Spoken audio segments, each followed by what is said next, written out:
Thank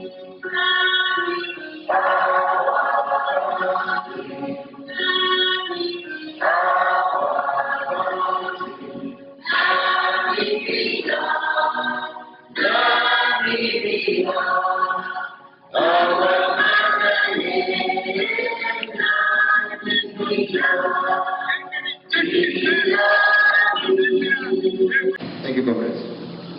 My name is Hamtumbangela, and I will be leading the proceedings today. First and foremost, I would like to acknowledge the presence of all the comrades here from all districts represented near and far, veterans of the liberation struggle who are here present, friends, members of the media, the branch executive. We thank you for being here and in attendance, and we look forward for you to enjoy what we have come together for. Good morning, comrades. Good morning. I'm so happy for you, the faithful who responded to the call to come together and to share ideas and determine what we can do together for our party, our country, and our people. Comrade Sakeos, thank you very much for your remarks, very, very pertinent. Comrade Ambassador, I didn't know that you know me. But thank you very much for the kind words. And some of the things that are almost forgotten. It's a pity that it looks like the program that we are having today is sort of clashing with some other functions that takes a lot of other people who are here to join us. But with modern communication, we should be able to share whatever we're going to share here today. I'm going to say a number of things. I'll deliberately cut my contribution because of the time. But I'd like to say some of the things which I think our party school should have actually done to share some information to keep us together. Is the party school happening? This. Okay.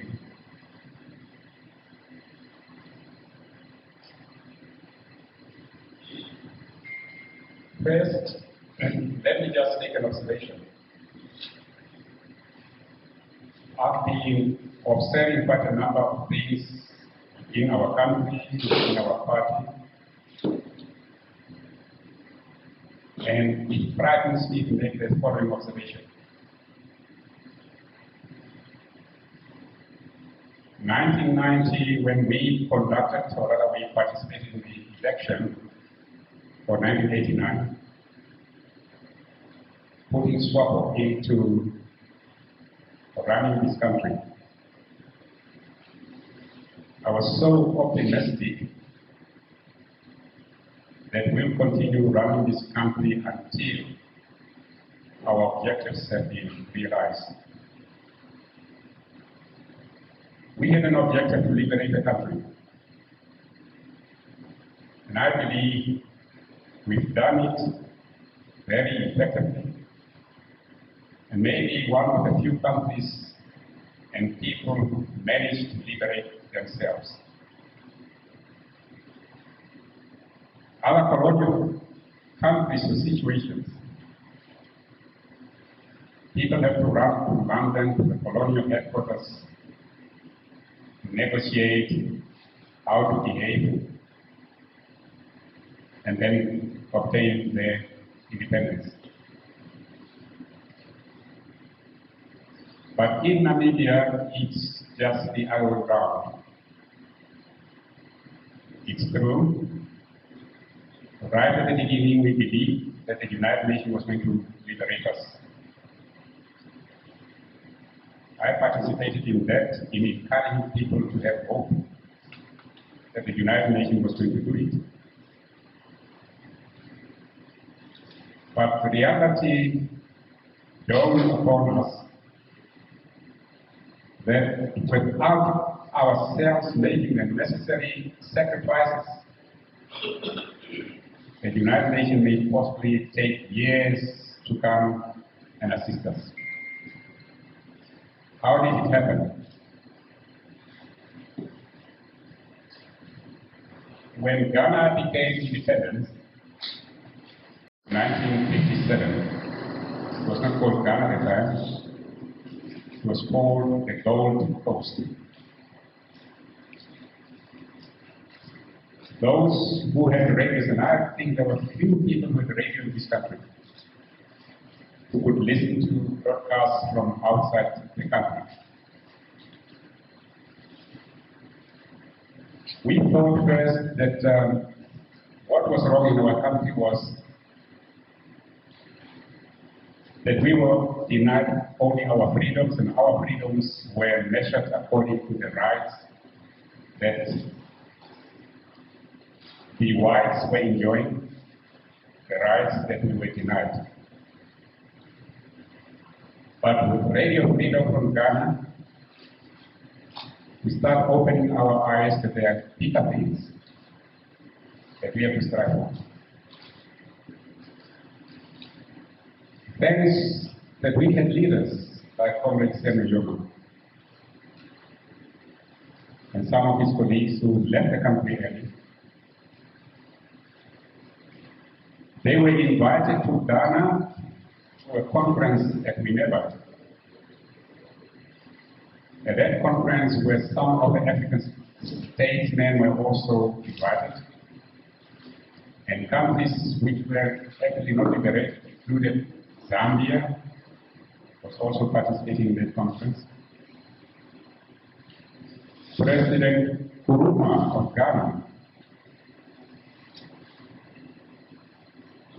ushered a challenge to all those participants that Africa must liberate itself, and made a call to all those countries under colonialism where more than one group existed, collective groups existed, to get united in order to fight for their own liberation.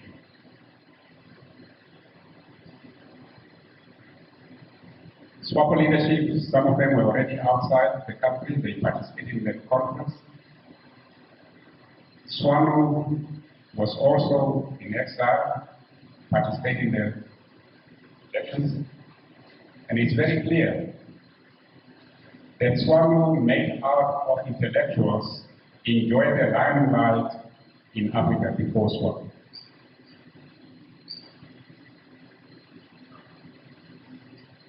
For that, when he went to Moscow and made that fiery statement that he made there, I think that was in December 1960, or was it 61? He then went to China and made a very fiery statement. He was, as president of SWAPO, they were riding their waves. But after Nkrumah's challenge or guidance, all these people, both SWAPO and SWAPO, came to Dar es Salaam, to Tanzania, and they were called in. SWAPO was called in and asked whether they were ready to start to prepare for fighting for the country, liberation of their country. The leaders of SWAPO indicated that yes, we can do that, but we have to consult our people at home.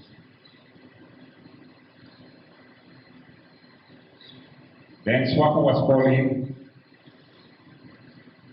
President Nkrumah was called in and asked he was ready to participate or to launch an armed liberation struggle. President Muyoma, without hesitancy, immediately said yes. That's when the table turned. The limelight that SWAPO was enjoying started waning because they were still waiting for the people at home to give them a greater light to start the liberation struggle. Now, the biggest challenge to President Muyoma was, I don't know how many people, Namibians, members of SWAPO, was at the time. He said yes, but I don't think that he had a man to start that struggle.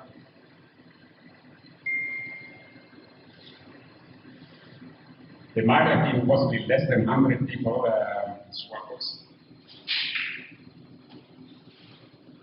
And those 100 people was too few to start a struggle. What happened thereafter was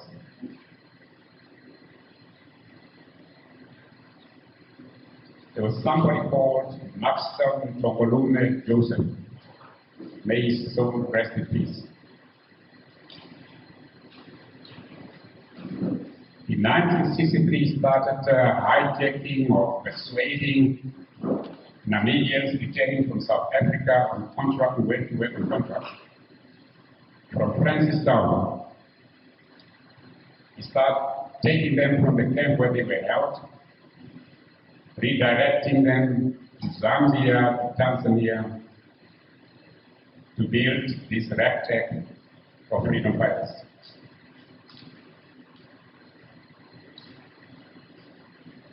This is somebody to be appreciated for the hard work that he has done to build that rock for the struggle for liberation. Personally, I received a letter from Peter Nanyuka, who was then in Dar es Salaam, asking me to see whether we can take 500 people out of Namibia to the Gold Coast, to Ghana,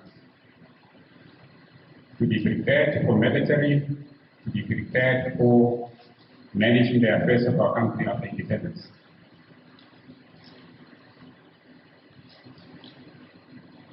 I went to the then of Angola. I was not allowed there.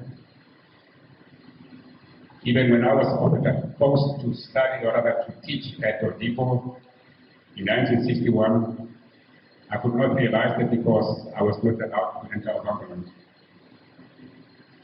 But I managed in 1963 to travel to Angola. And on the 12th of August 1963, we met at Ohangwena. The only surviving of those who attended that meeting is Ikite Kunye Kohamba,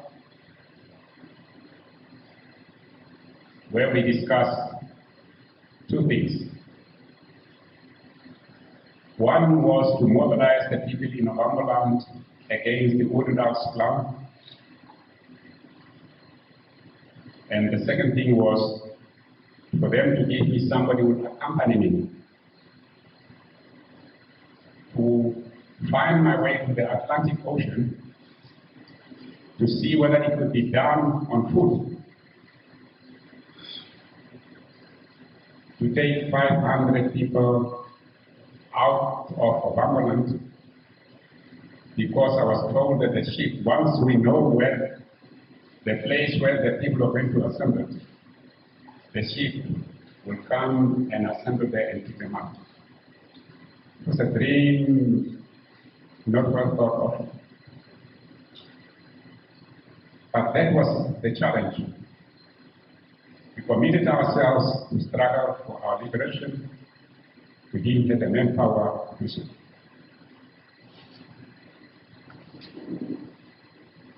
I was entrusted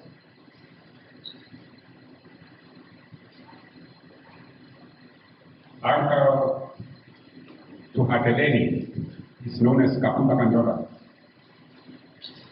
It was given to me to travel to the Atlantic Ocean. Mind, 1963, there were very few cars in Wapaland. One of the trucks that I remember was in Wapaland was a Chevrolet. The back wheel, the rear wheels were packed with nuts and bolts. That's how they keep the wheels together. And obviously with that, you could not travel a very long distance. Kakumba could not make it because he has built a structure of mud bricks. And that was it was going to take us long before we returned. And by the time the rain might have started, and that would be the end of the structure. So I was given somebody else called Bomateni Lord from Okalongo. This is what Ambassador Embula was talking about. We went to Okalongo with my bicycle, and Homateni had a knee problem.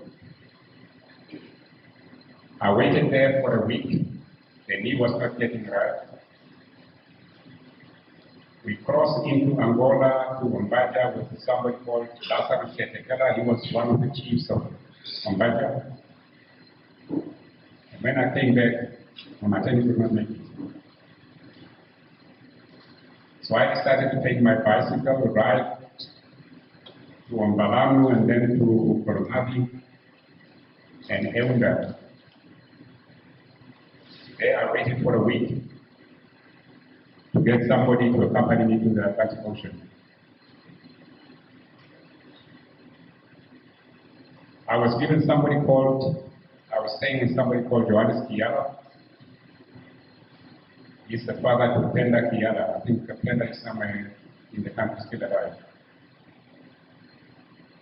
I was given somebody called Sakimwene. His farm name, the farm where he worked he was called Olifanti. Ikli. We went for 3 days trying to go to Kaoko, to Opuo. Sometimes we could ride a bicycle, sometimes not. We were pushing. We came across a group of Vahemba people with some cattle. And he recognized them as people whom he sold a gun, and he demanded his cattle because he was not given his cattle.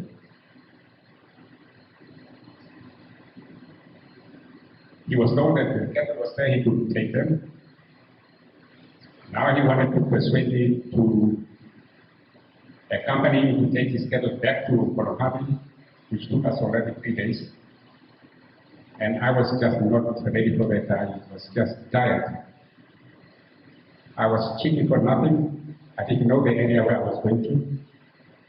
All I was doing is only to be guided by the sun, because the sun set in the west and the Atlantic Ocean is in the west. So we parted, and all the time people in Tanzania were waiting for this assignment of people coming by ship. Yet I had some problems. Sometimes I was riding the bicycle, sometimes I was just pushing. I could not park with my bicycle. It was sandy. Sometimes we came across elephants. Just by grace of God, but nothing has happened. I came into an area that was mountainous, and I forgot all that I was being guided by the sun. I was just looking to the mountains, the easiest path to go through. So for days, I'm maneuvering the mountains, you climb this one, there's another mountains behind that, and I found myself in Ruaka. I was hungry, thirsty, almost crazy. I managed to come back after 3 weeks. I did not reach my destination. And I think that's where Ambassador Angola's brother saw me riding a bicycle, trying to find out.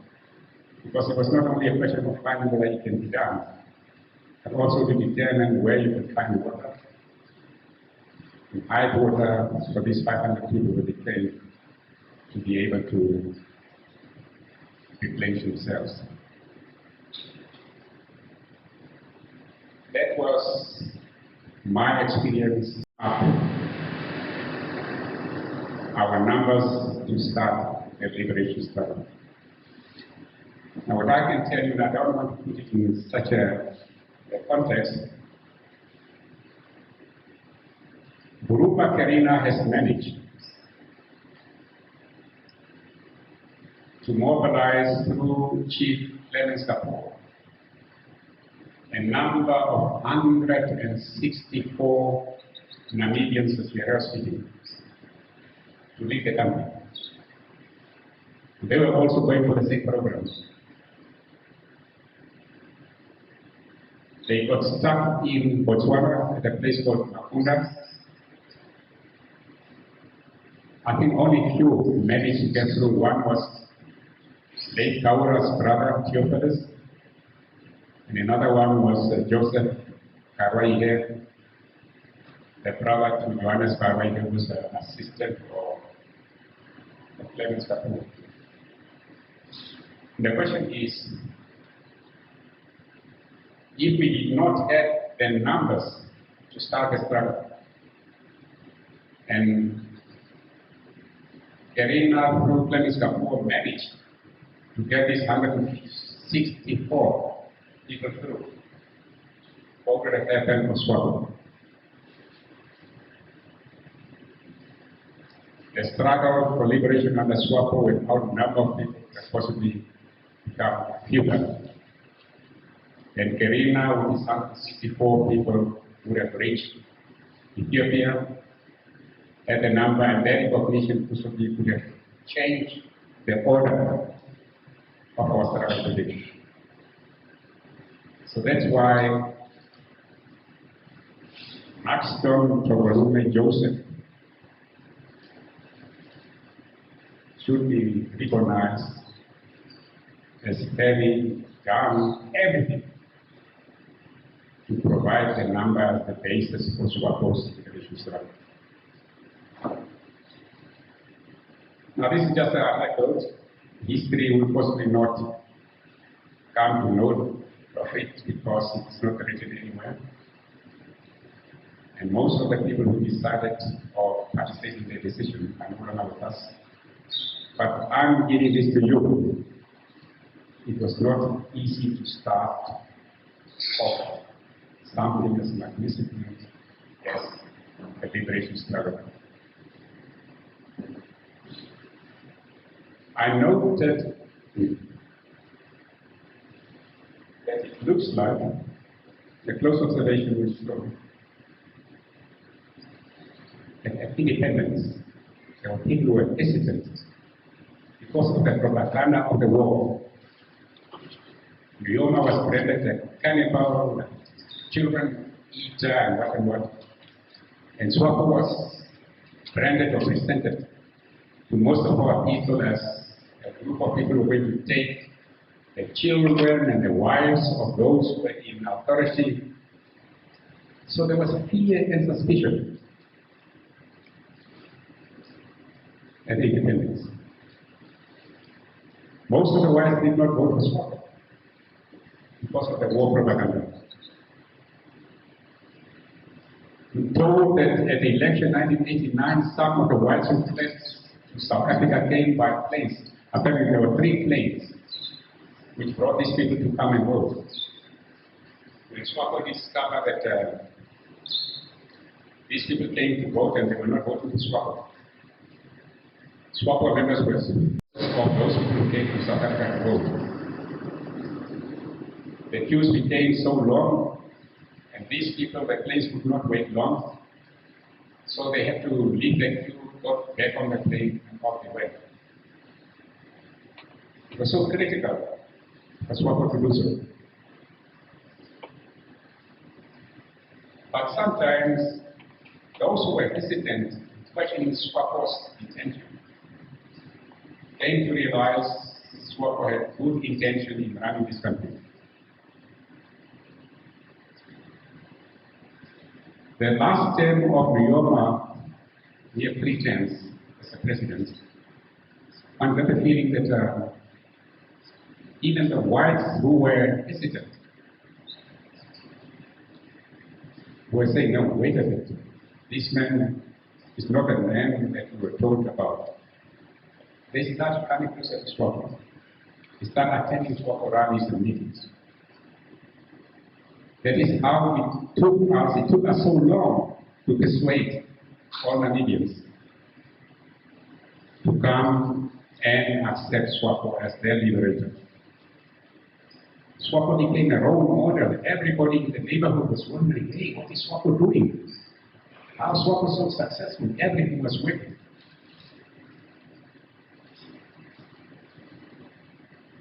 But I've noticed, and mind, chaos doesn't come with a bang. No. It will not be that's chaos in the land. It is an erosion. It comes very slow. One little thing after another comes and undermines every little thing that you do. And when you realize you are deep in this crisis, because the warnings were there. They were there. You didn't see them. You tried to ignore them. All I'm trying to say, I've noticed that we seem to be on the downhill. And these are the things that you can tell your opposition. I've seen the past years, there's no peace in Parliament. Oof. It's so humiliating to see what is happening there in Parliament. We don't seem to have an answer to the opposition's claims and whatever. We just watch us all. It seems that it's a downtrend if we don't analyze and see what is happening, recognizing that there is something challenging our successes, and recognize that we may lose what we promised our people. What did we promise our people? The success of our liberation struggle was based on the commitment of our people that will liberate this country and will bring improvement to the Lord. SWAPO was a people-centered organization. I'm not saying nothing has been done. A lot has been done. But somehow our people are still expecting a lot from SWAPO. But SWAPO looks like we are almost on the downtrend. When we are supposed to be strong to bring our people to the level of development that we promised them in the past. If you take note of the general elections that we conducted in, was it 2019?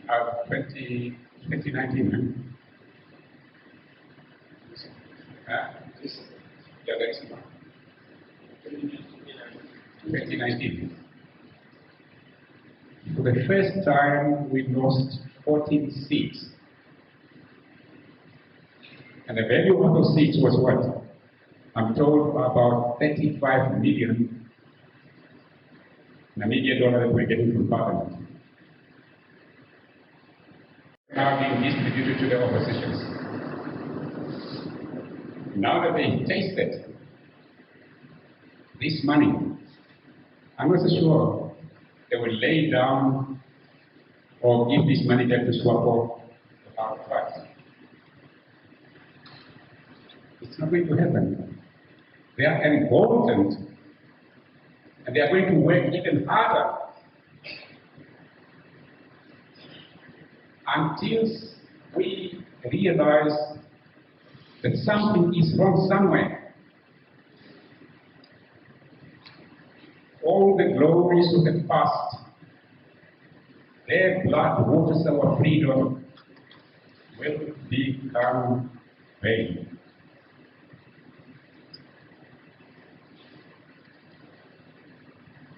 Two years ago, I was at the introspection which was held at the Police Hotel over there.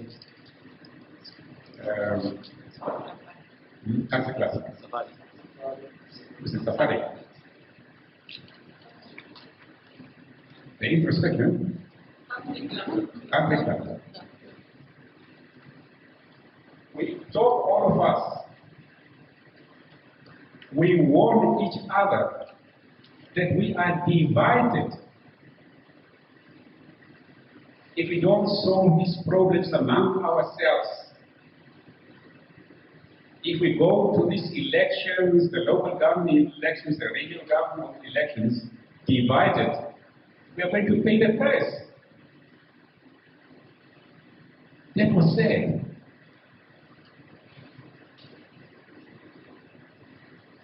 We did not listen to each other. The end result was we lost the capital of our country, where the seat of government is, to a combined forces of the opposition. That is terrible. In military terms, once you lose the capital, it's something serious that you may have to set up a capital somewhere else. And to lose the capital is a symbol which is not very healthy. Now, there is no peace in the municipalities. Our strongholds in some of the towns, we've lost them, or we are very, very, very poor. And there were by-elections that followed. Again, we did not do that very good. It seems to be signifying a trend, if not arrested. This division among ourselves is going to put us in the back seat, in which the opposition will start dictating to us. The oppositions are getting so bold that the way they mention and treat our president is just not something worth watching it in Parliament. So I thought occasion like this will grant us the opportunity to see what can we do to change the course of these developments.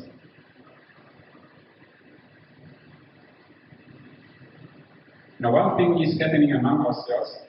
We are so divided that when we are together, you don't know whom you are talking to. Although you are comrades, you are a member of the same party, you don't know where the other person stands. You're afraid of opening up. You're afraid of taking conscious advice because you don't know what that person is going to do after your talk. He's going to use the little information that he siphoned from you to buy himself into positions of grace and material gains. That is the frightening thing. As a comrade, if I'm wrong, you tell me straight and say, look, I don't agree with you, comrade. You are wrong. And not to gather information, to peddle this information. That is what bedevils our party at the moment. until such time that we recognize that we are divided. Until such time that we are entrusted, the future of our people is entrusted to us, SWAPO. And we did not complete that. We may lose at one stage and the other until SWAPO become history, like you did in Zambia and other groups in other countries. I hope it's a wake-up call. Something has to be done.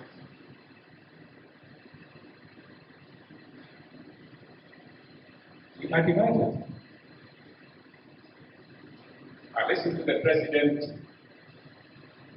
in SWAPO, that was last Tuesday, no, it was Monday. He was talking about the same thing. We are divided. Let's unite. But how do you unite if you don't remove the root cause of the division? That is the first thing. Recognize that you are divided. Try to see what is the root cause, remove it, and then maybe gradually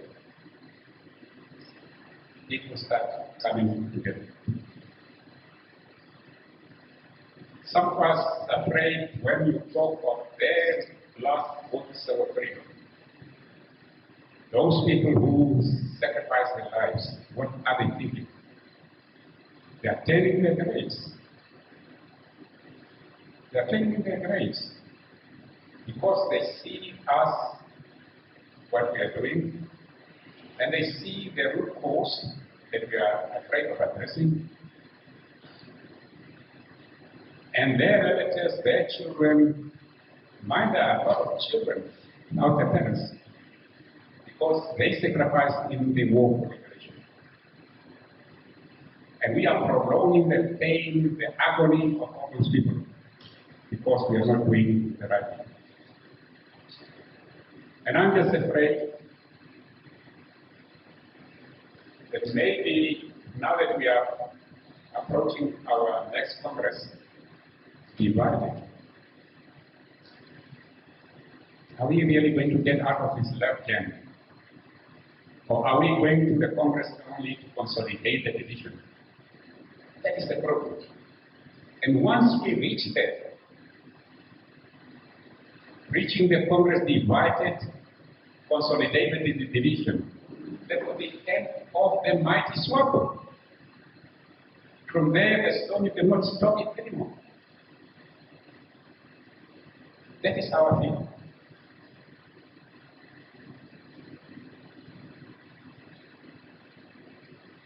I started in this politics. Maybe it's not always nice to talk about yourself and I did this, I did that. But brave people like Andima, Trevor and his colleagues in Cape Town started it all. Those days, they thought the best way to unite the people of Namibia is to recognize that there are different language groups, tribes in this country. Their approach was strengthen those entities and then bring them together under a united front.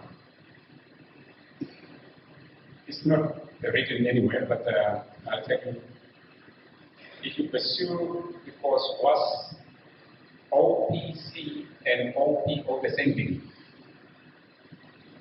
I'll tell you no. And it's for you to research. Was OPO and SWAPO one and the same thing? I'll say no. It's for you to research. But the recognition that unity is so powerful and unity must be pursued all the time to come in our midst. Or we're going to lose this country. I'll illustrate this by, in 1989, we had a conference in Zambia, not in Zambia, in Tanzania. It is today known as the Tanga Consultative Congress. Now, quite a number of things were outstanding there that we wanted to address. Our colleagues were in Pretoria, Robben Island. We didn't know what to do. In our midst, somebody called Castorodi came up and with a very devastating revelation, which discouraged our soldiers to go back to war because of who he was. There were a lot of things during that particular conference. We also realized that unity is strength. And we decided, let's create a youth league. That was 1969.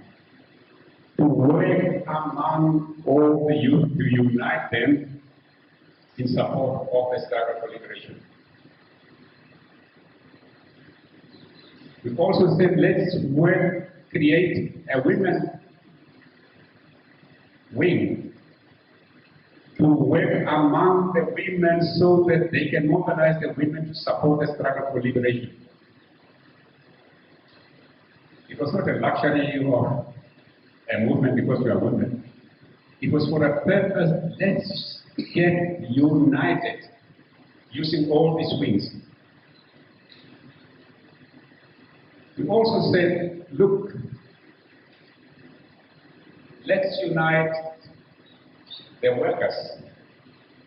That's when the Namibian Workers' Union was actually formed, to be used as a support arm to the struggle for liberation.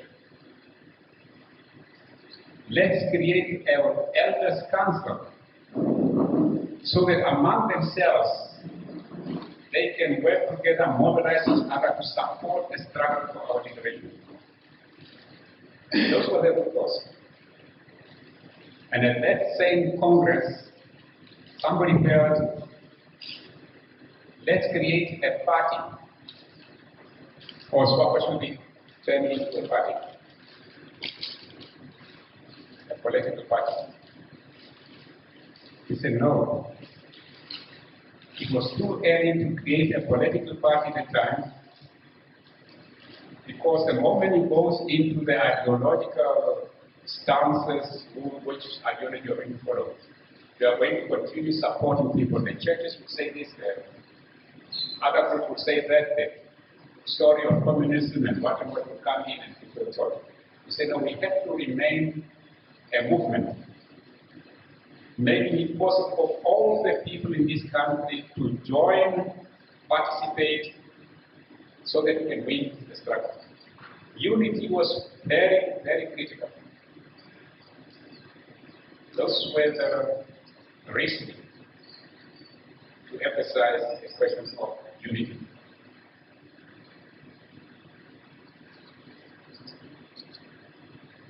I grew up, apart from Windhoek, where I went with my grandmother in Sumit. Our neighbor was not a SWAPO speaking, with different languages. Then you were told, in order to preserve unity, you don't do something that will spoil the relationship with your neighbors. A child was beaten because your neighbor, that's where you're going to use a fallback position where you can borrow sugar or bit of salt if you don't have it. Now, if you spoil that relationship, it's going to be very painful, very difficult for you as a family to survive, because you needed anything, everything that you needed. Unity was very, very critical.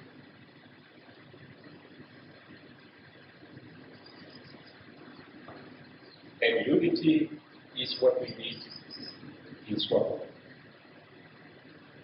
I tried to find out, but how did we come to the point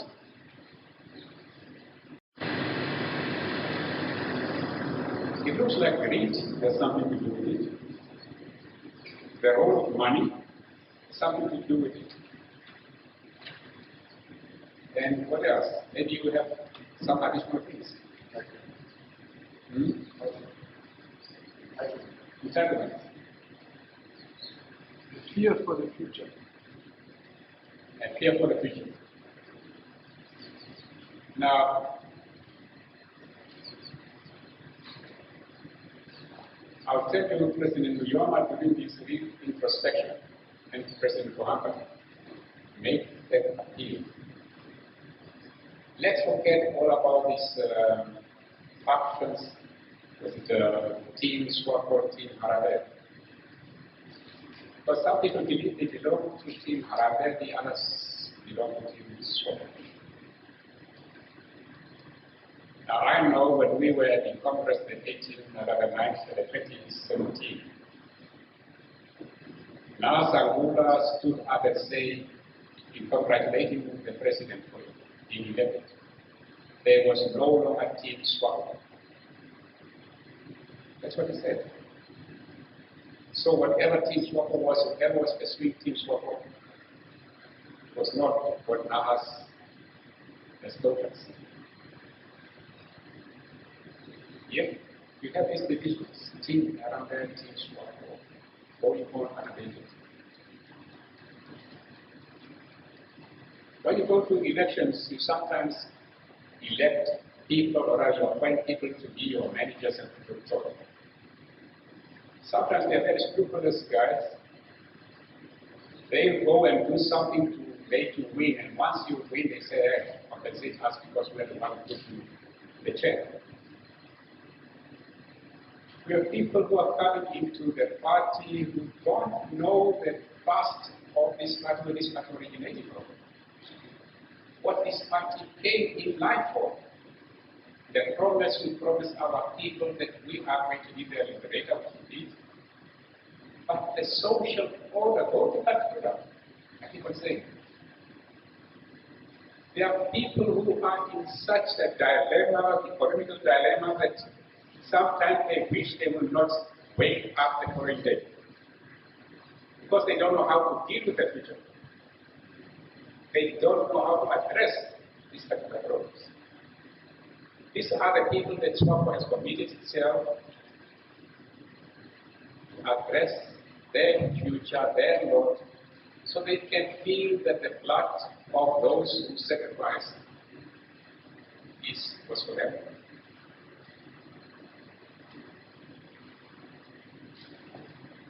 I don't know, Congress secretaries,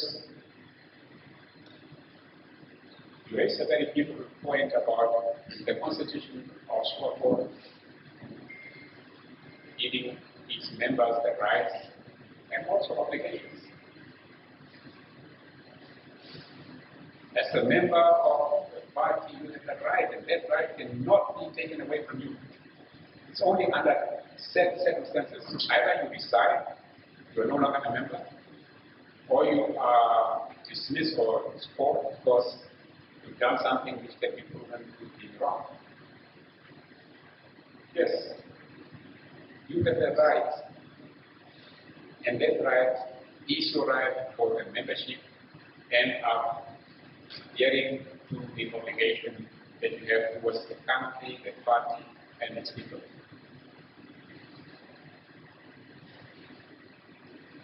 But you find somebody saying that no, you can have the right to become a member of the party, but you don't have the rights, and you may have obligations, but not the rights to do this and that and that and that in the party. It's wrong. Once you've taken up membership, you are guaranteed the rights, and you are also expected to meet those obligations towards the party. It is those obligations that make us coherent and do what is expected from us.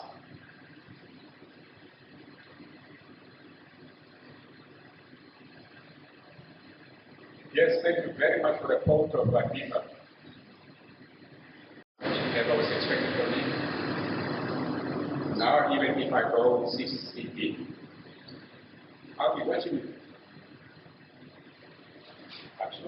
now watching me saying that yes, I have told them. Second,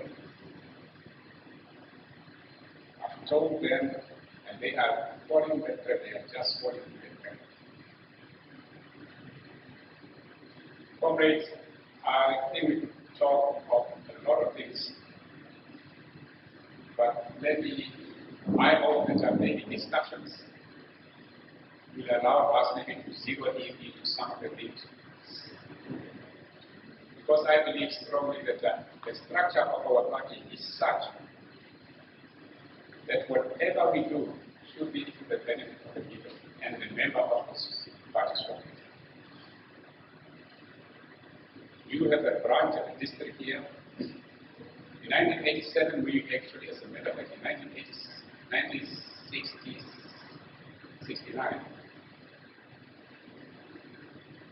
we wanted to have a cell, a section, a branch in the district. That was the structure that we were supposed to. Because we said a member must participate. It doesn't matter how big or how small you are. Must have a say, must influence the decision of the party. It starts from the bottom. We thought the cell was the smallest organ that we have had. A poor person walking the street can say his say, and then go up the ladder to him to become the decision of the party and save the party.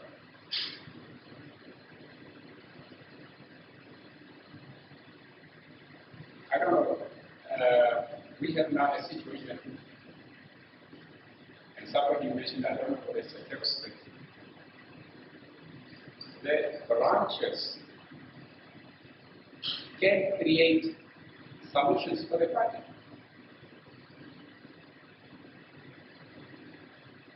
A branch can discuss among yourselves, put ideas together, create a platform. There's nothing that a constitution about that stops you from following all the other branches.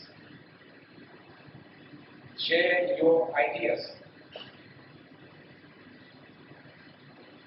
Those ideas can go to the district. Oblige the district to share, to look into those ideas. Let those ideas go to the region. Oblige the region to adhere to those ideas. And if they don't have an answer, they have to come back and say, for this and that reason, we think you're wrong. When the region determine their members to go to the Congress, they must get a mandate, and that mandate must be clearly spelled out. And upon the completion of the Congress, they must come back and report back what did they do with that mandate they gave them. They cannot just go and decide their own method or influence by other regions and people and forget what we have decided.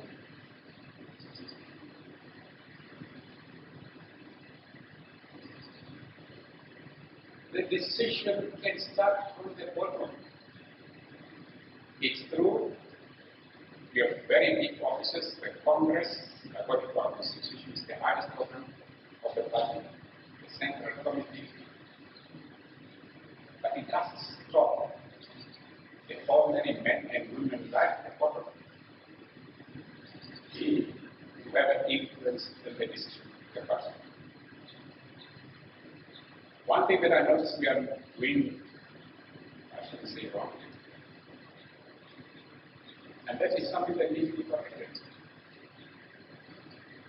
You find a very, very important document being discussed. Take a constitution. We are going to amend this constitution. And this constitution will be amended. It will come to the members who are going to amend the constitution, be it at the Congress, the Central Committee, only a day before the decision.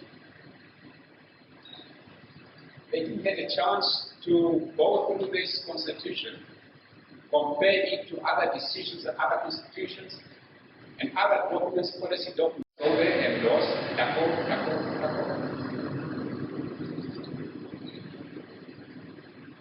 I grew up in Scotland, I lived in Namibia. This gentleman in front of me here are out. These other people who helped me in Germany to build up that base for SWAPO. He was young as I was. But in Sweden, when you are having a congress, the documents of the congress will be made out every even 7 months.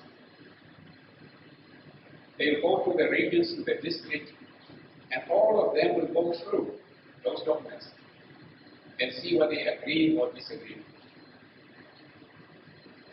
If at all there's anything they disagree on, they note it, but endorse everything else which they agree with.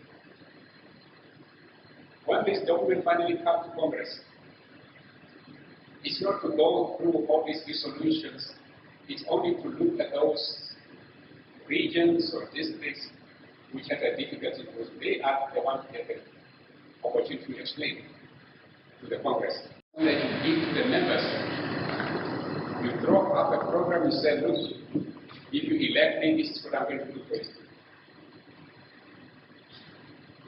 It's not a document for 2 people just right at the top. It has to go through all members, all structures. People must know what the party is going to do for them. And if they think that no, this is not right for us, they should say so.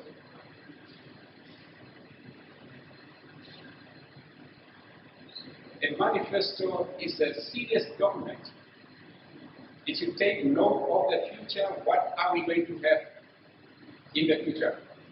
But should not forget of the past, because some of the things in the past are also relevant and should possibly be retained.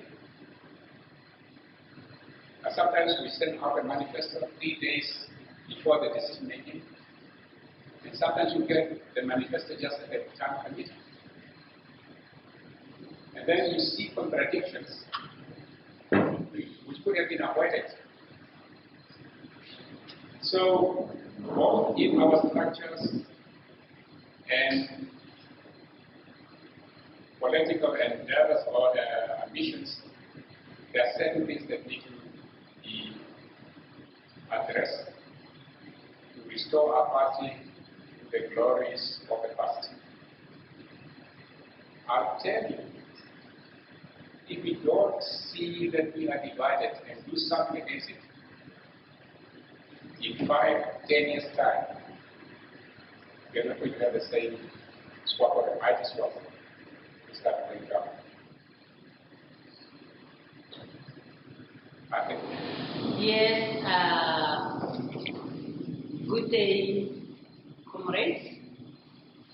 I am actually glad to be here, and before I pose my question, I just really would like to say something about Comrade Amathila.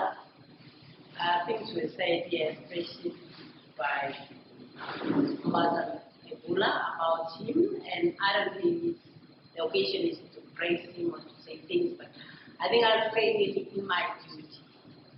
If I don't say what I'm just going to say. We are all saying that, especially those of us who are in exile, were educated by SWAPO, and we all say, all of us, whether I exile, whether inside, that things were done by SWAPO to us, and we are what we are because of SWAPO, which their heads, their people in SWAPO. Because if nobody really does something, it doesn't come automatically. And I am somebody who I can say I am what I am today because of a humble person as he is. When I finished university, I went to Rwanda, and he sent me to the then United Nations Institute for Namibia. Not because he knew me personally. Okay, some would say it's the party, but in the party, there must be somebody in it. And he sent me to the then United Nations Institute for Namibia to work on a project, Namibia Construction for Development for Independent Namibia, a project that worked on what is called the Blue Book, and that is the book where information and was actually, as you say, rooted. If you read that book, you see that especially the ministries of the first government, they were taken one by one up to the last. And the first ministries in this country were from that. And thanks to him, I am what I am. When I came here, when I saw this letter, I'm telling you, I'm sure people here, those who know me, only who know me maybe personally, someone is a Comrade, but nobody can relate to me maybe for the past 5 years that I've been attending evenings. But when I saw that it's him who is coming, I said, I'm going. And when I was coming in, I asked my son to drop me. I was telling him, because I said, yeah, I told him this and I said, my first born used to tell him to say, it's my boss. Because I used to say, when I see that the Kabire led his already, used to say, that's my boss, because I was the national planning commission. I don't know why now my son picked up that event and said, that's my boss. And I was telling the one who brought me to this occasion, I said, maybe because one day I forgot him at school to pick him from Hamtumbangela, and maybe had to bring him home because I forgot, I completely forgot. But to cut really a long story short, I would like to really say things, appreciation, acceptance, and appreciations of people like us. Those are things that we do now. And to appreciate, to accept, and really things that are done. Like I said, I'm sure we say SWAPO, but SWAPO or whatever organization, there must somebody who that have that courage, who has that will to push people. Otherwise, you will not get there. So, because of him, I think I am what I am today, because the friendship from the university, not knowing me, just picked because, okay, the qualifications, he sent me to the United Nations Institute for Namibia. I went to that project. After the project, I was then taken on as a lecturer, and the rest is history. But I really just think that really, really, we have to appreciate people like him. And not like that to say he was and wasn't. Let's do things and appreciate a humble person as he is. He never, I don't want to go into questions, but I just would like to say that I really appreciate and I really am here. Honestly, because of him, I've been dormant. All of you, they didn't see me in any meetings, so, but when I saw, I said, start the band, I am home. Now, coming to my question. I think really this occasion came at a good opportunity. But I believe we really have to take actions. He mentioned in his presentation, if we are not doing things, we'll end up actually not having a party even during the coming election. But the issue really is, we are somehow, somewhere, we are losing out. And opportunities like that gives us a chance to really plan and say, what is it that we are going to do? Because we can have meetings like that, but something, somewhere, something went wrong. And that wrong should be corrected.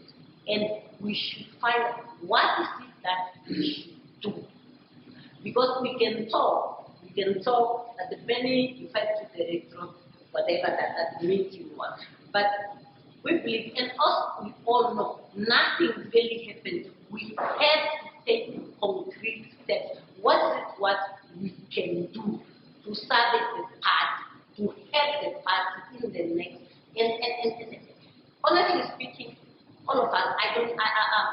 if I'm saying we are going to lose whatever, and I'm preaching to the already converted, the thing is, what steps should we take to make sure that we come back? And what I remember in one of the groups, and before the elections, 2019 also, I talked to colleagues and I said, let's do something. Otherwise, things will not go our way.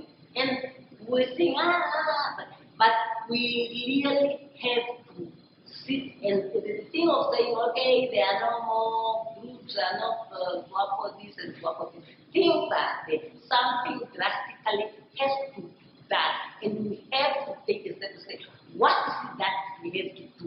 Is it to sit with a group of leaders, and we really say, let's try to do something. My point really, to cut a long solution, I want us to come up with a strategy, with a plan, with a step.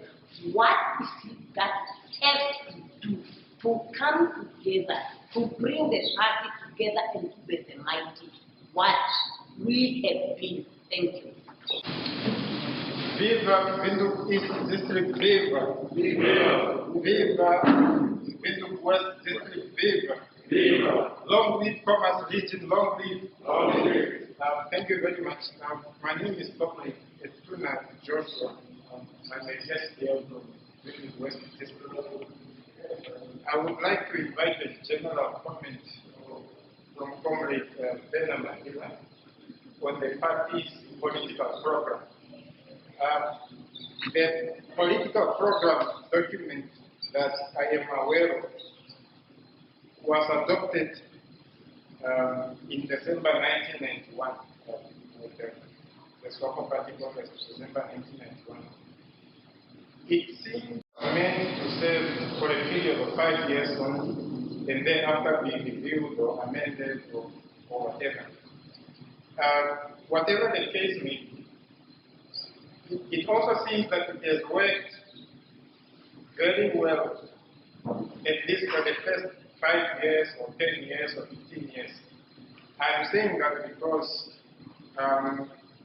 the party's parliamentary majority increased from 57%, a simple majority, to more than 2/3 majority in subsequent elections after the program was adopted and implemented.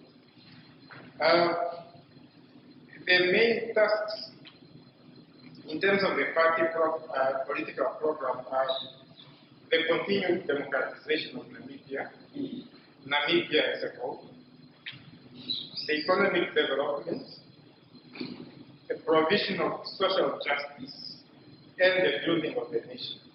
Now, my question is, in light of the recent, I don't want to say a decline, because maybe decline seems to be too strong a word, but in light of the not so good results that we've experienced for the party, what can we say, where can we say maybe we have gone off course in terms of our political program? Or is it still relevant today? Must we perhaps adopt a culture where at every Congress we must actually interrogate it and review it for implementation for the following 5 years? Or perhaps do we need to change certain tactics and strategies in terms of the political program? So those are the key questions as you comment on this. I thank you very much. Okay, thank you, comrades, for being here. My name is Harald Schütz. I have just to use a few sentences to thank Reverend Amathila and some other comrades.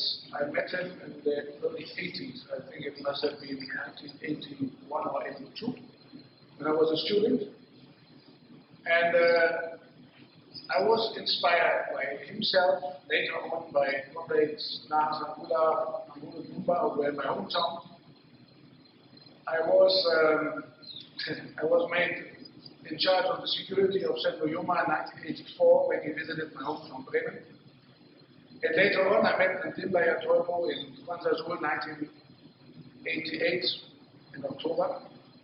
So my thanks go to those comrades because they gave me a vision of life. Their determination to fight for freedom was something that made more sense than fighting for consumerism, which is the normal kind of people I did my jiggy. Those days, I was not expecting that we would ever win against apartheid. I was actually thinking to dig myself down in KwaZulu 1988 and start teaching people how to do production. Because we all know that political independence is nice to have, but it just enables you to make a cross every 5 years. But it doesn't bring bread and butter on the table. So since then, and I'm going to stop talking about myself here, I'm working for trying to bring real independence and the fruits of independence to everyone in Namibia and to South Africa as a whole. I stop there. But in order to be pragmatic, I hold the thesis that nobody in Namibia would have to go to bed hungry. We have 1.6 million people who are considered poor according to the to the United Nations definition of poverty. At independence, we were only 1.4 million Namibians. I mean, I've chosen to be Namibian. So, what went wrong in the meantime? I think that would be a longer discussion. I would like, by the way, to congratulate the organizers of this event, because we would need many more of these events on all branches and all sections all over to try to solve that question, what went wrong. But in order to be pragmatic, that we still dominate as a party, we would introduce a few simple rules. Like, first of all, every new house that is being built must have a solar water heater. Electrical water heaters are forbidden in Namibia. That's point one. Point two, every new building plans that are being submitted for approval can only be approved when the roof is covered in solar panels. All this energy that is being generated is being distributed among the neighbors. I don't have time now to go into details, but I can offer you a seminar on these kind of issues. We are talking here about 2.6 billion, that is 2,600 million Namibian dollars, equivalent to 200 million per month. If Namibia should and could easily be and have been for the last 20 years a net electricity exporting country, earning money from the sun that we are blessed with. You can come and ask me technical questions about how to do that, storage, all this kind of stuff. That's my life. I can discuss that. A second question, or a second issue, and I will ask my question in a moment. Namibia paid 730 million Namibian dollars for imported fruit and vegetables.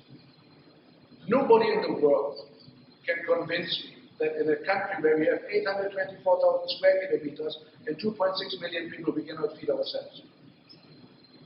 I have practical examples, which are too long to talk about now, but I can promise you to implement a structure that will feed every Namibian with Namibian food plus extensive exports is very easily practically implementable within 3 years. If you give me opportunity, I will give you proof. I've done it. I have proof. I'm not talking out of the blue. So my big question is,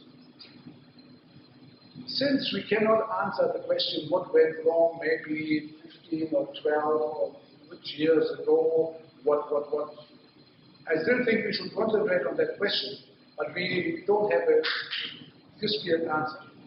Why, and that is my big question, are we not implementing those solutions that can bring, in the next 3 years up to 2024, an immediate relief of those 1.6 million people? Why are we not doing that we can do?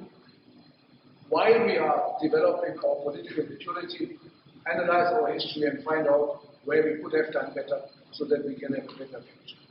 So my big question is, Why not? Thank you very much.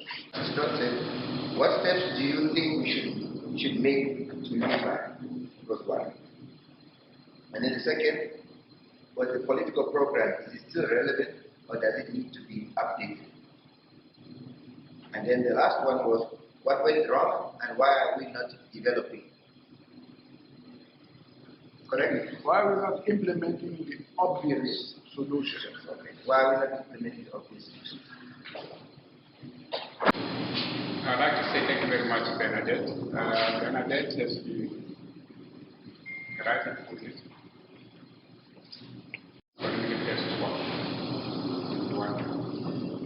When she came there, and I'm so happy for the remarks that you made.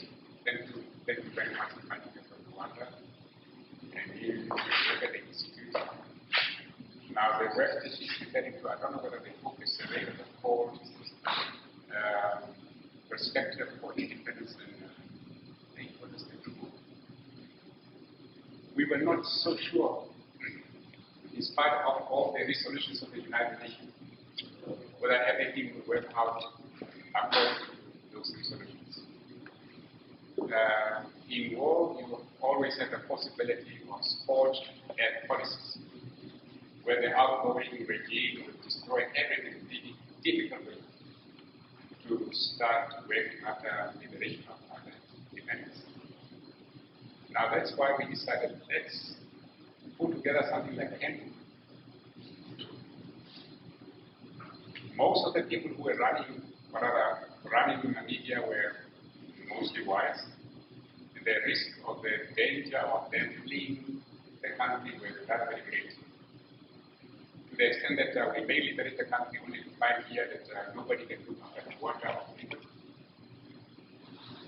That person may possibly fail to put the necessary chemicals in the water, find the water, and the third day when you come back and say, oh, I didn't put yesterday, I didn't put today, now I put 3-4 times more in order to purify the water because they have problems. Now, manpower and what the government of South Africa is going to do to us was a very, very big challenge. The other big challenge was what we paid. The television is not to be sure what my talking about.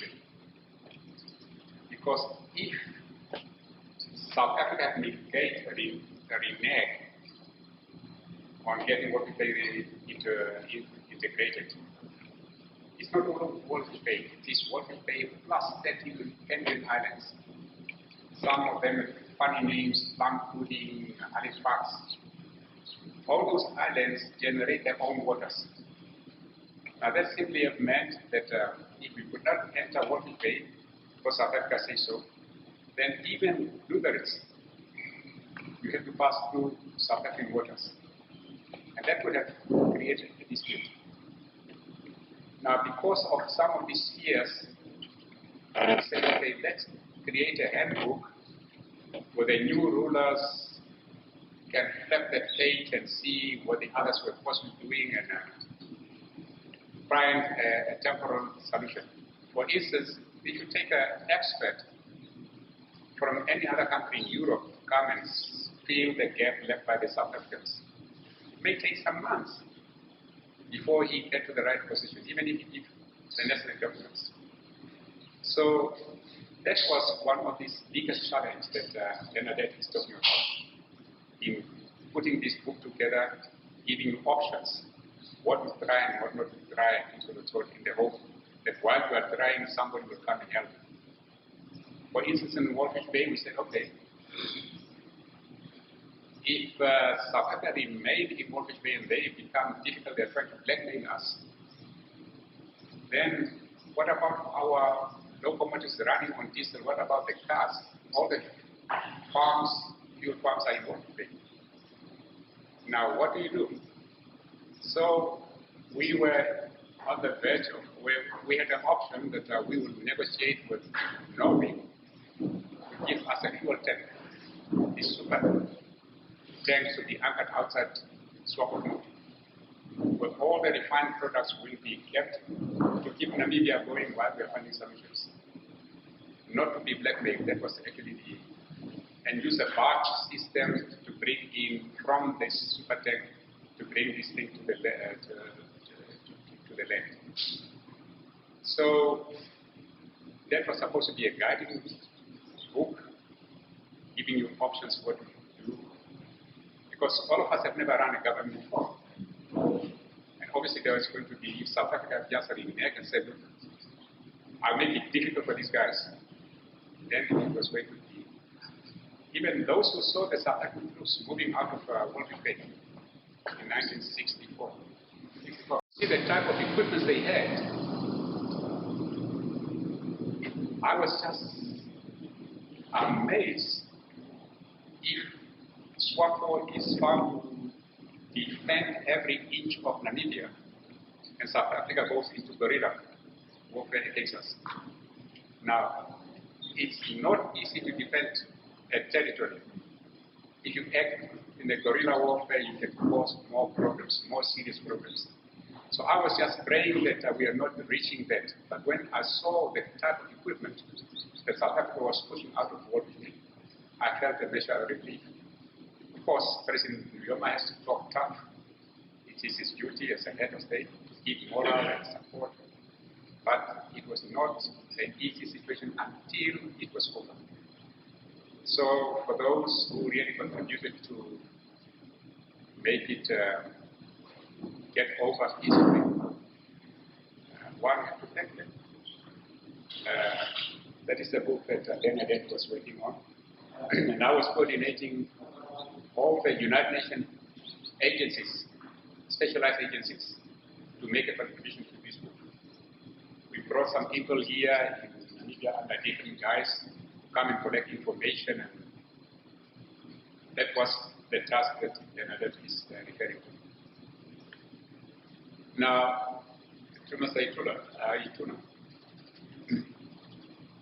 no, a political document will remain a political document until it is overtaken by another one. In 1962, we adopted the first constitution of SWAPO. Constitution is being circulated now, and this document has been used in the trial of those Namibians who went on Robben Island to show that they belong to a terrorist organization. But since 1962 to 1976, when the next constitution was drafted, it's almost what? It's almost 14 years. We were working as if we did not have a constitution. Nobody has seen the constitution of 1972. But those who have seen it operated on those principles for all this period until we got a replacement of another constitution. Harald, I think Comrade Bako will remember this year. About 2 or 3 years ago, I went to the Central Committee. I went to the Central Committee to plead, let them give me somebody who can work with me to work on a project that will relieve our people from all this poverty. The document that I had was eradication of poverty among our people. I believe so strongly in that thing I exchanged views with you just a moment ago. You see, some of us are getting richer, stinking rich, but we are leaving our people behind. They cannot do anything to get out of this debt traps and poverty and this sort of stuff. Until we as a party come to them and say, look, and this is supposed to be a very good thing for where we are so divided, to develop that idea. The idea was, I asked the party to give me an institute to help me to put a paper on this particular project. The project was We buy a farm, we resettle 4 people on the farm, that farm maybe it costs 10 million. We resettle 4 people.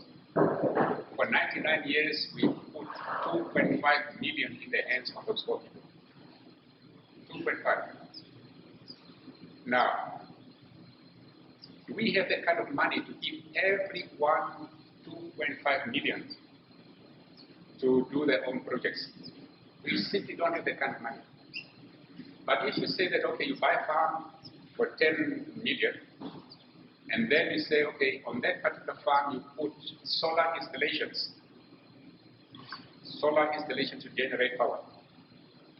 Now power buy electricity, dollars to buy this power. Now, why don't we take 1,000 people, you give each and every one 5 hectares on that particular farm. You give them the equipment to generate electricity. And you select a farm which has connectivity to Namibia, for instance. Let them at least have the capacity to generate and sell, say, they earn $5,000 per month.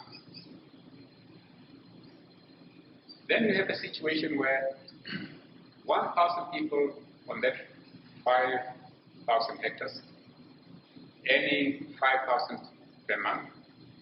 Whether you are in Katima plowing your land, you are in Walkish Bay working on your house and things of the sort, you are guaranteed that income from manpower. And if you buy 4 farms, 4,000 people, if you buy 6 farms a year, then those other people who are going to work, if you select the beneficiaries, so effectively you'll find that people will regain hope that whatever I didn't get today, tomorrow will be my turn. So that our people will become self-employed, they will become a generator, contributor to the national development. Namibia will be compelled to buy this electricity from all these people. And there was, for instance, a technical problem that some people in Namibia foresaw. You can generate sun only when the sun is on. But what happens when the sun goes down? So no, that's not a problem in my view. When Namibia reached a stage where you produce enough electricity to actually reverse the export, instead of getting from South Africa, you start now giving electricity to South Africa. Namibia has to generate, Namibia has to have the management capacity to harness and coordinate all these activities. You can go to Ruakana where we have, I think, 4 turbines, right? 4 turbines at Ruakana. Now, when there is enough electricity from solar, from wind, generated during the daytime, you can shut off some of the turbines on Ruakana. You save a lot of water if you shut 2 turbines. Now, by 5 o'clock in the afternoon, when the sun starts waning, you restart the turbines on Ruakana. Electricity flows as usual to everyone. There will be no waste. That is one form of storage. That was the idea that I took to the party 2 years ago, to say that that is the beginning of making our people get out of the poverty. I use the term here that if you go to Katutura, there are people who are just afraid of waking up the following morning. They don't know what to do with themselves. There's so much poverty, as much as we do. We spend 25% of our budget or GDP on the education. But then you educate some fall off that was what it is. And there are some people that you cannot put back in the education system. They've passed the stage.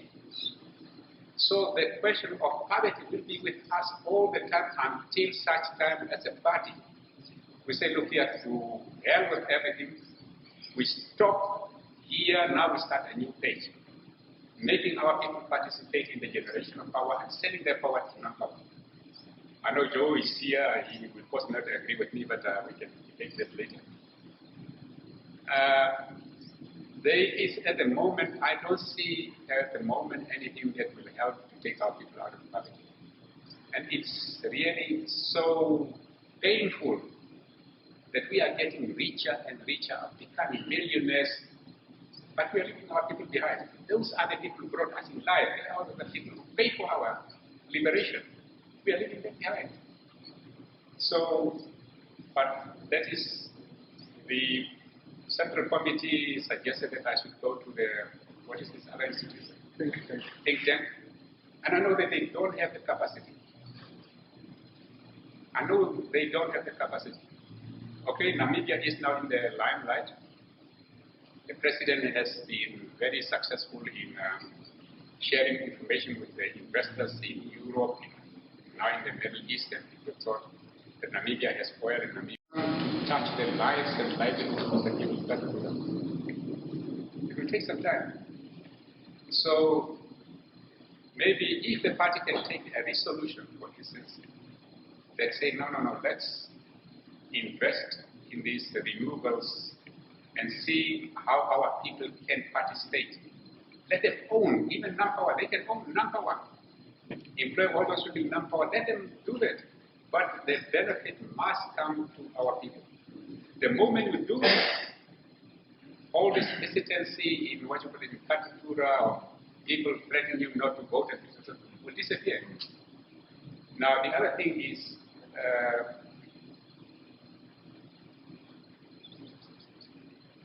I don't know how we can go about it. My computer is sleeping now. Something that I wanted to share with you on.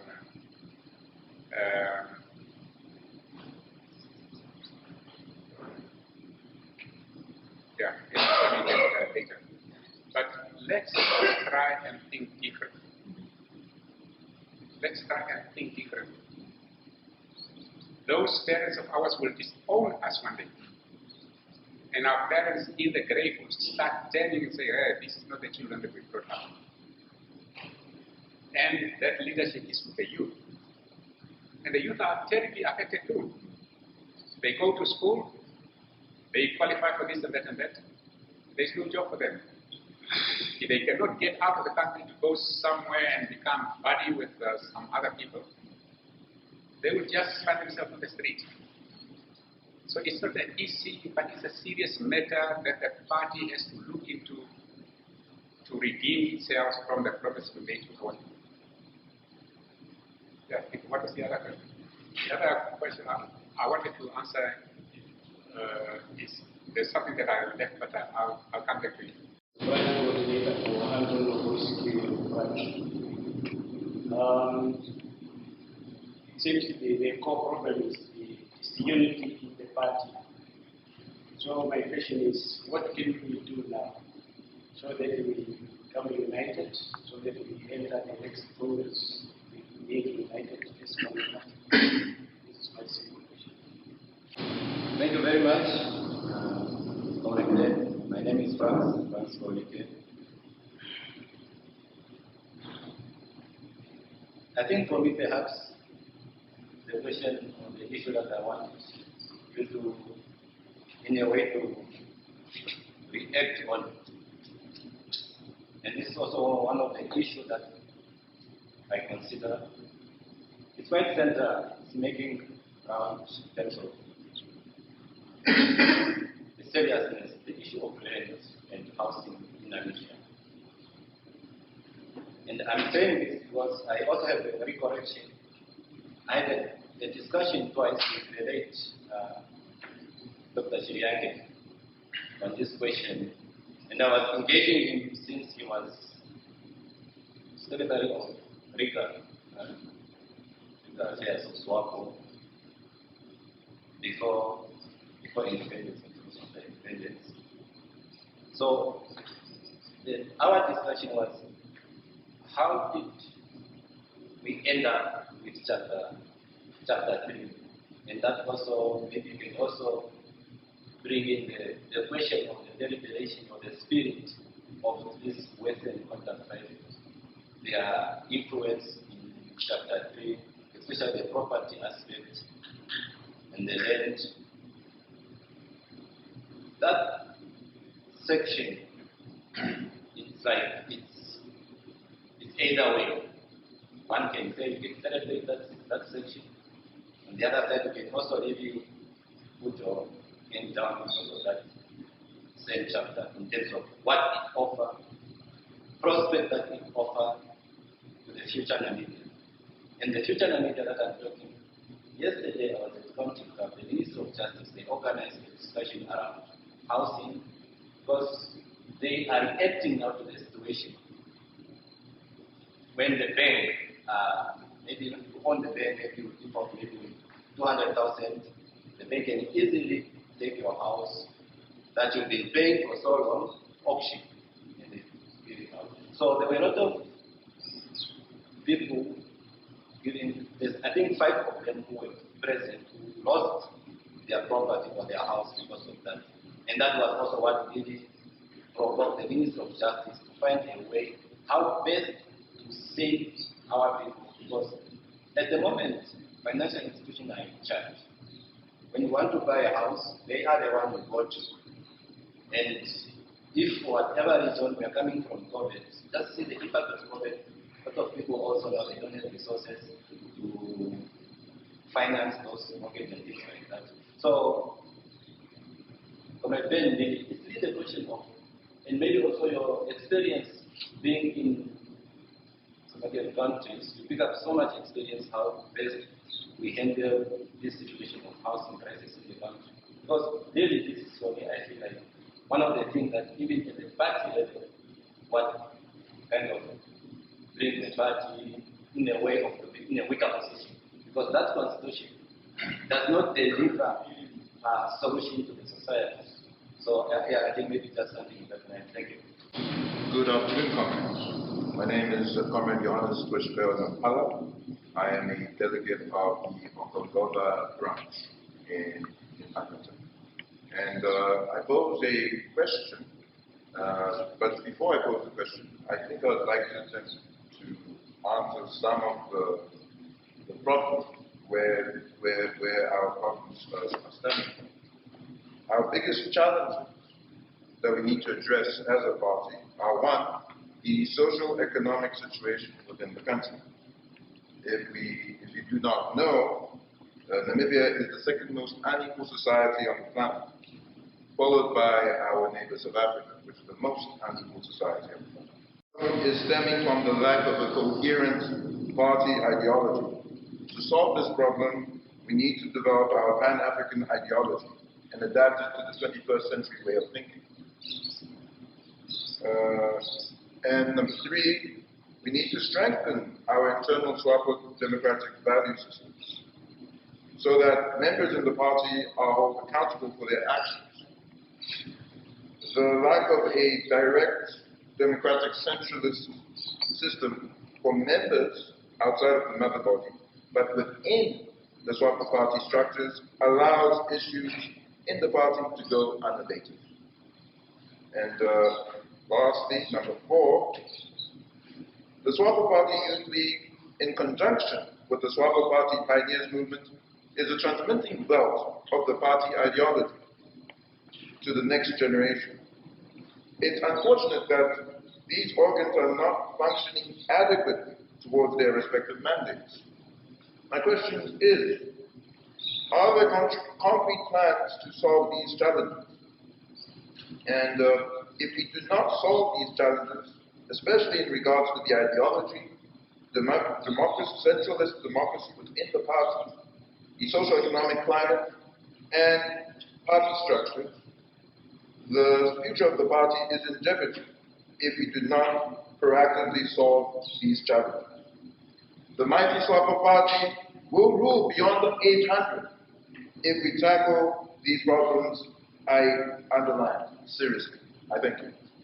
The first one is, what should we do as a party leading up to the Congress to unify? There was a land and housing issue, and obviously when the man already was quite effusive when he said So what should we do? That's possibly a bit of there's a bit of a difference there, but I don't want to prescribe to you what you should do. The simple one is you don't realize the powers that you get. don't realize the powers that you have, that you're supposed to generate ideas, force those ideas to upper structures, and hold people within the party accountable to those who are doing it. If you tell your coordinator who's sitting here, this is what we want from the Congress, and he comes back, he doesn't satisfy you, you have the fullest right to say, look here, he's not sending us, he's sending somebody else. If you can learn to cooperate with other branches, for instance, you have some ideas, you refine them, you go to other branches, you exchange views and things like that, then you come to district, you share these ideas with the district, the districts share these ideas together, they take it to the regional authority of the whatever. You said, this is our mandate. Then nobody have to hold the regional executive accountable for the instructions you are giving them. That's the power that you have. And if the regional council or the regional executive is the one holding you back with your ideas, you have the fullest right to say, look, you are not representing us. What happens when people go to Congress, you delegate your members, they are hijacked by other regions to support other ideas, and they leave all your ideas behind. You have to hold them accountable. That is my simple answer. The question of the land is a very tricky situation. It's a tricky situation because the campaign to liberate this country was not won by the gun alone. It was diplomacy that was involved. And I'll tell you the power that SWAPO, which is not actually talked about now, the powers that SWAPO had. Nuyoma will go, I was with him at least one occasion that I can report on. He met a diplomat in New York, and they agreed that he was going to set up a meeting with the head of state of a given country. And then when Nuyoma arrived there, we were kept for 3 weeks in a hotel just waiting for the appointment to be arranged. Now, SWAPO changed tactic, and that is one of the biggest weapons that we had. When SWAPO decisions were made Africa decisions, and then the Africa decisions which originated in SWAPO are made non-aligned movement decisions. For instance, take in 1969, we took a decision that South Africa must be totally isolated. That was December 1969. The following year, that was at the SWAPO level. That decision became part of the non-aligned movement conference which was held in Lusaka in September 1970.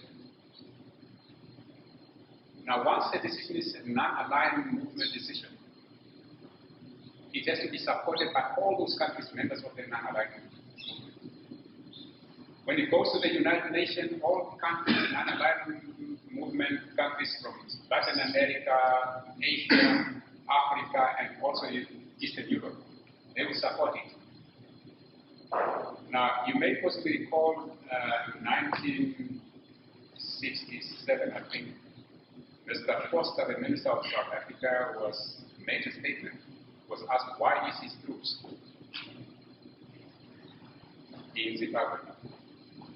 They went and fought the ANC, the SWAPO, and GAN in Zimbabwe. And then the question was asked, but why are you in Zimbabwe? Who invited you? Foster replied by saying that, well, if your neighbor's house is on fire, you don't need the invitation, just go there. Now that was part of the strategy that South Africa had to create a buffer stream between Namibia, the upper layer of Namibia, Zimbabwe, Zambia, to Mozambique. The Portuguese was going to guard the borders in Angola and also in Mozambique. Zimbabwe, or rather Iron Smith, would guard the borders between Zimbabwe or Rhodesia at the time and the rest of South Africa so that no battle would be fought on the South African front. But the question of campaigning against South Africa denies South Africa the economy. The economy of South Africa simply later would not carry the war.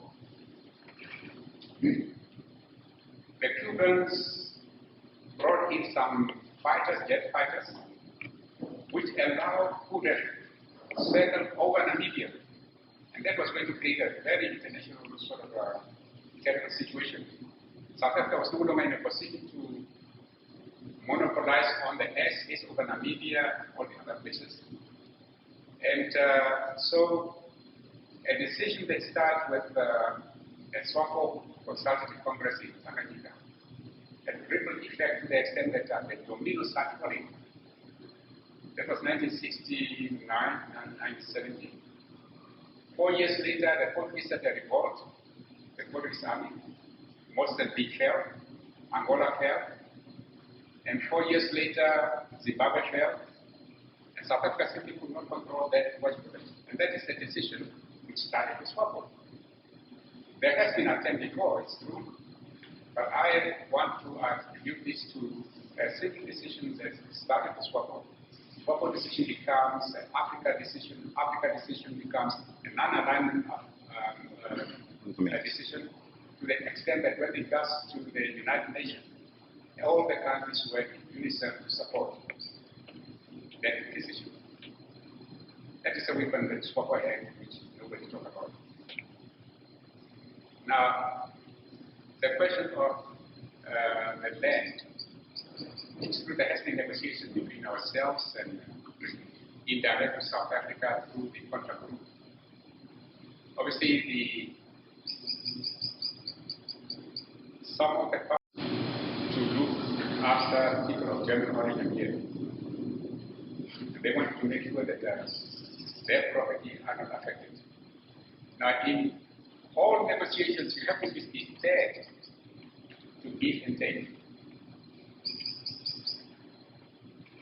South Africa, what people don't realize is that South Africa, after Egypt in 1956, became the most powerful nation, military power on the African continent.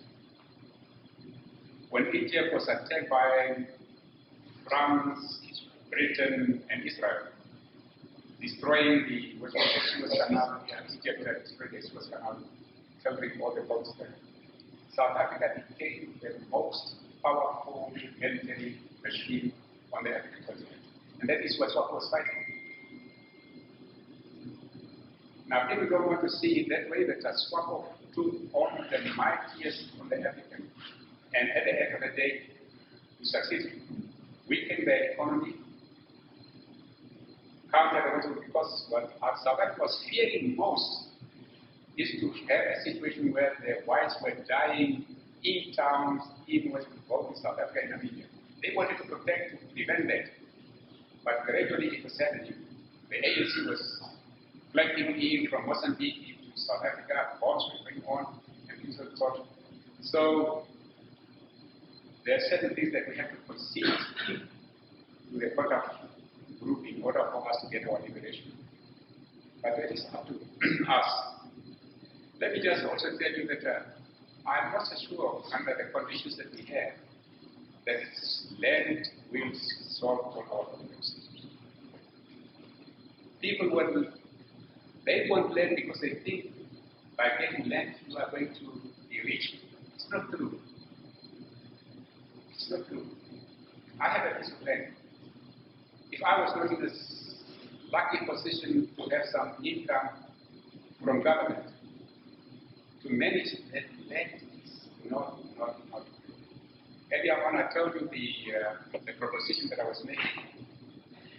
If we can make our people earn money on a monthly basis guaranteed, if you put a solar panel on my use, it takes 25 years up to 30 years. I'm not doing anything. I'll go around gallivanting, but it's generating money. So if you give me 5 hectares and I'm having a guaranteed income, I'll be satisfied with that. But to have a very big chunk of land that I cannot look after, most of the people who receive land from government have leased this land out to other people because they can simply not cope. Okay, they cannot cope. What was the last question of Keller? What question was the ideology? Yeah, but the question was the ideology, the lack of a coherent ideology. To simplify it, that a 4-year-old, a 6-year-old child should understand what the SWAPO Party ideology is.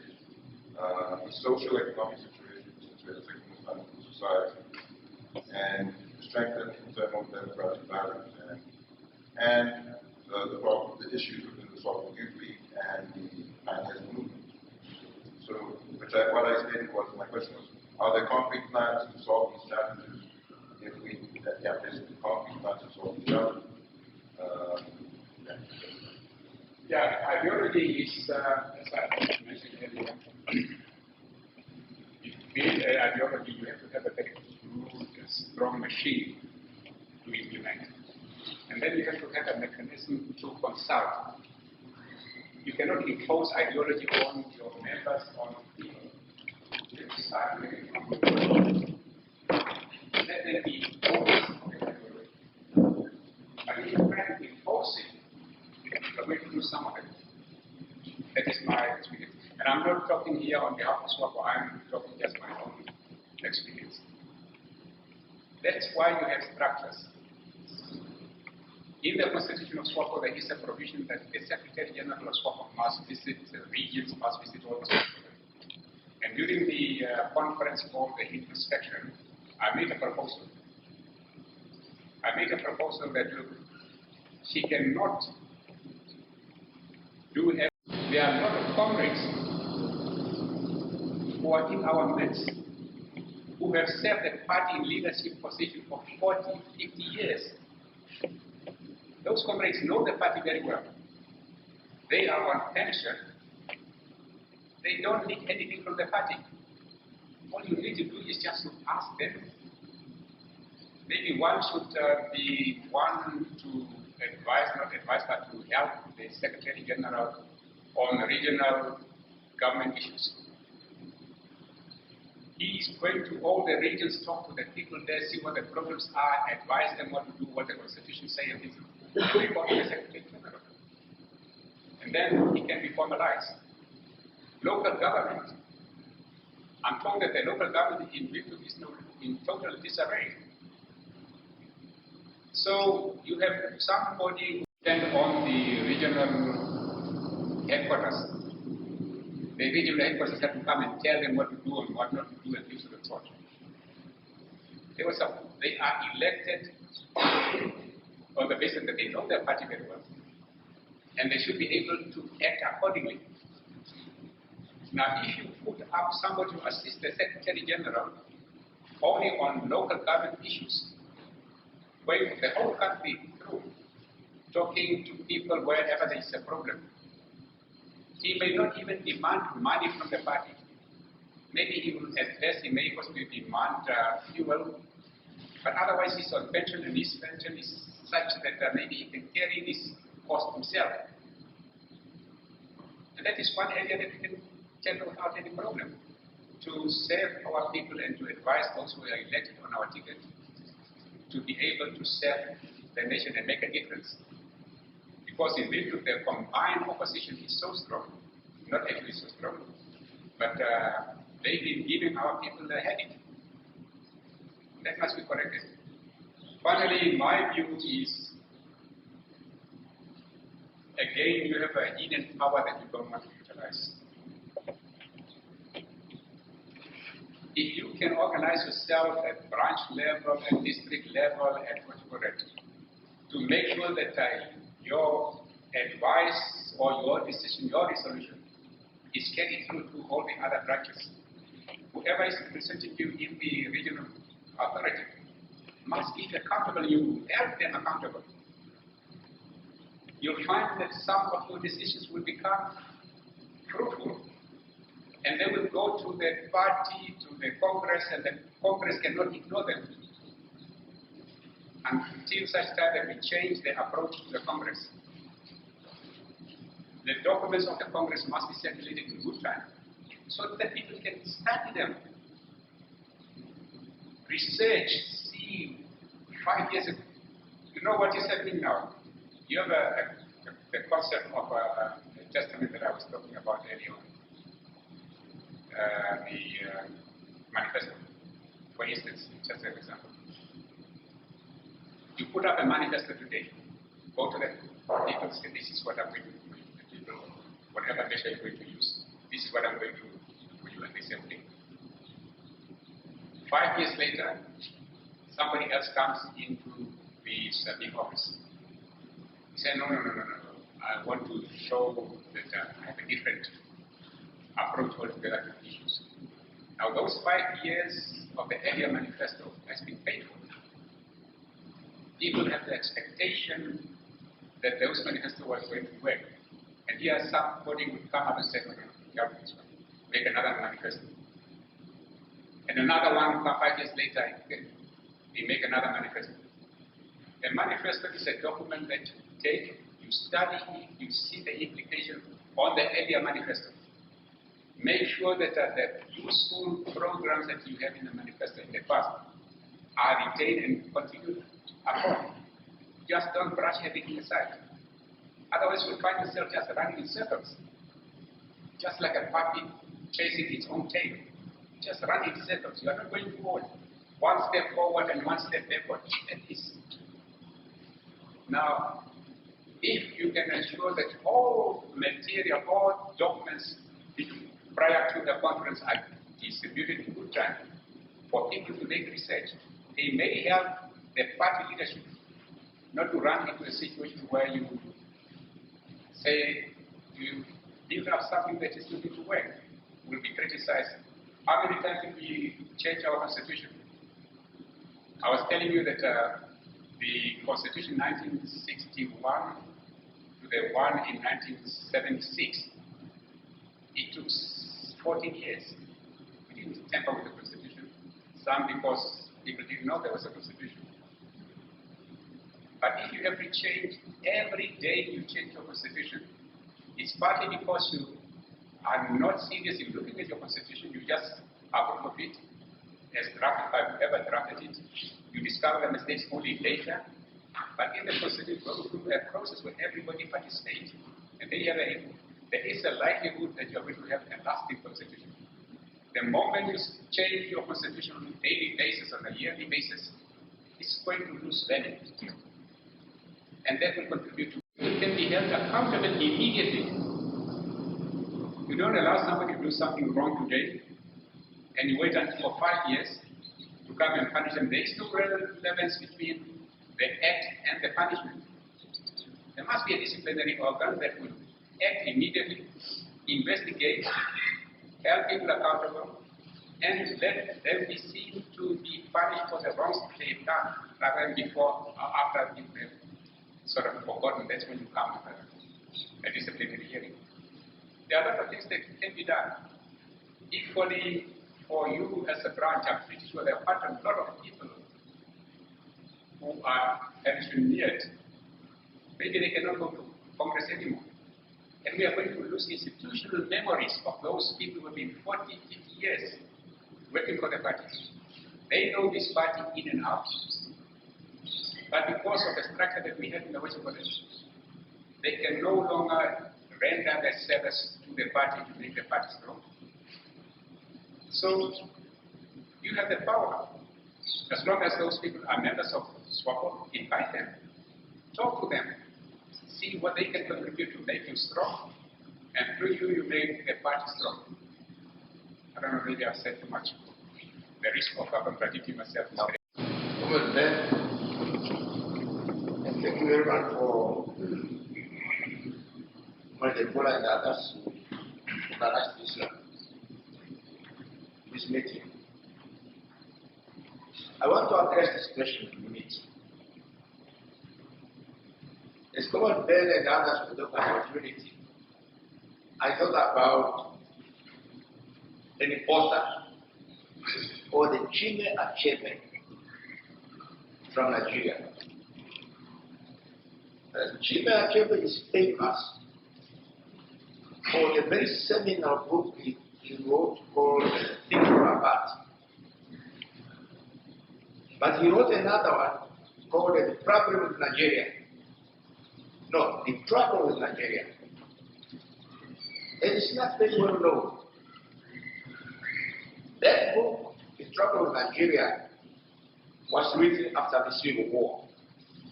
He's from the eastern part of the country, and he volunteers. And supported the Biafran War for secession.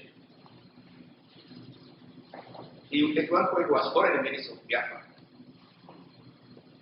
In that book, he says, you know, the national motto of Nigeria is faith and unity. It's the national motto of Nigeria. He says, you see, because even thieves can unite and they go and steal. I don't believe in this unity. Thieves can organize themselves, unite, go and break the bank.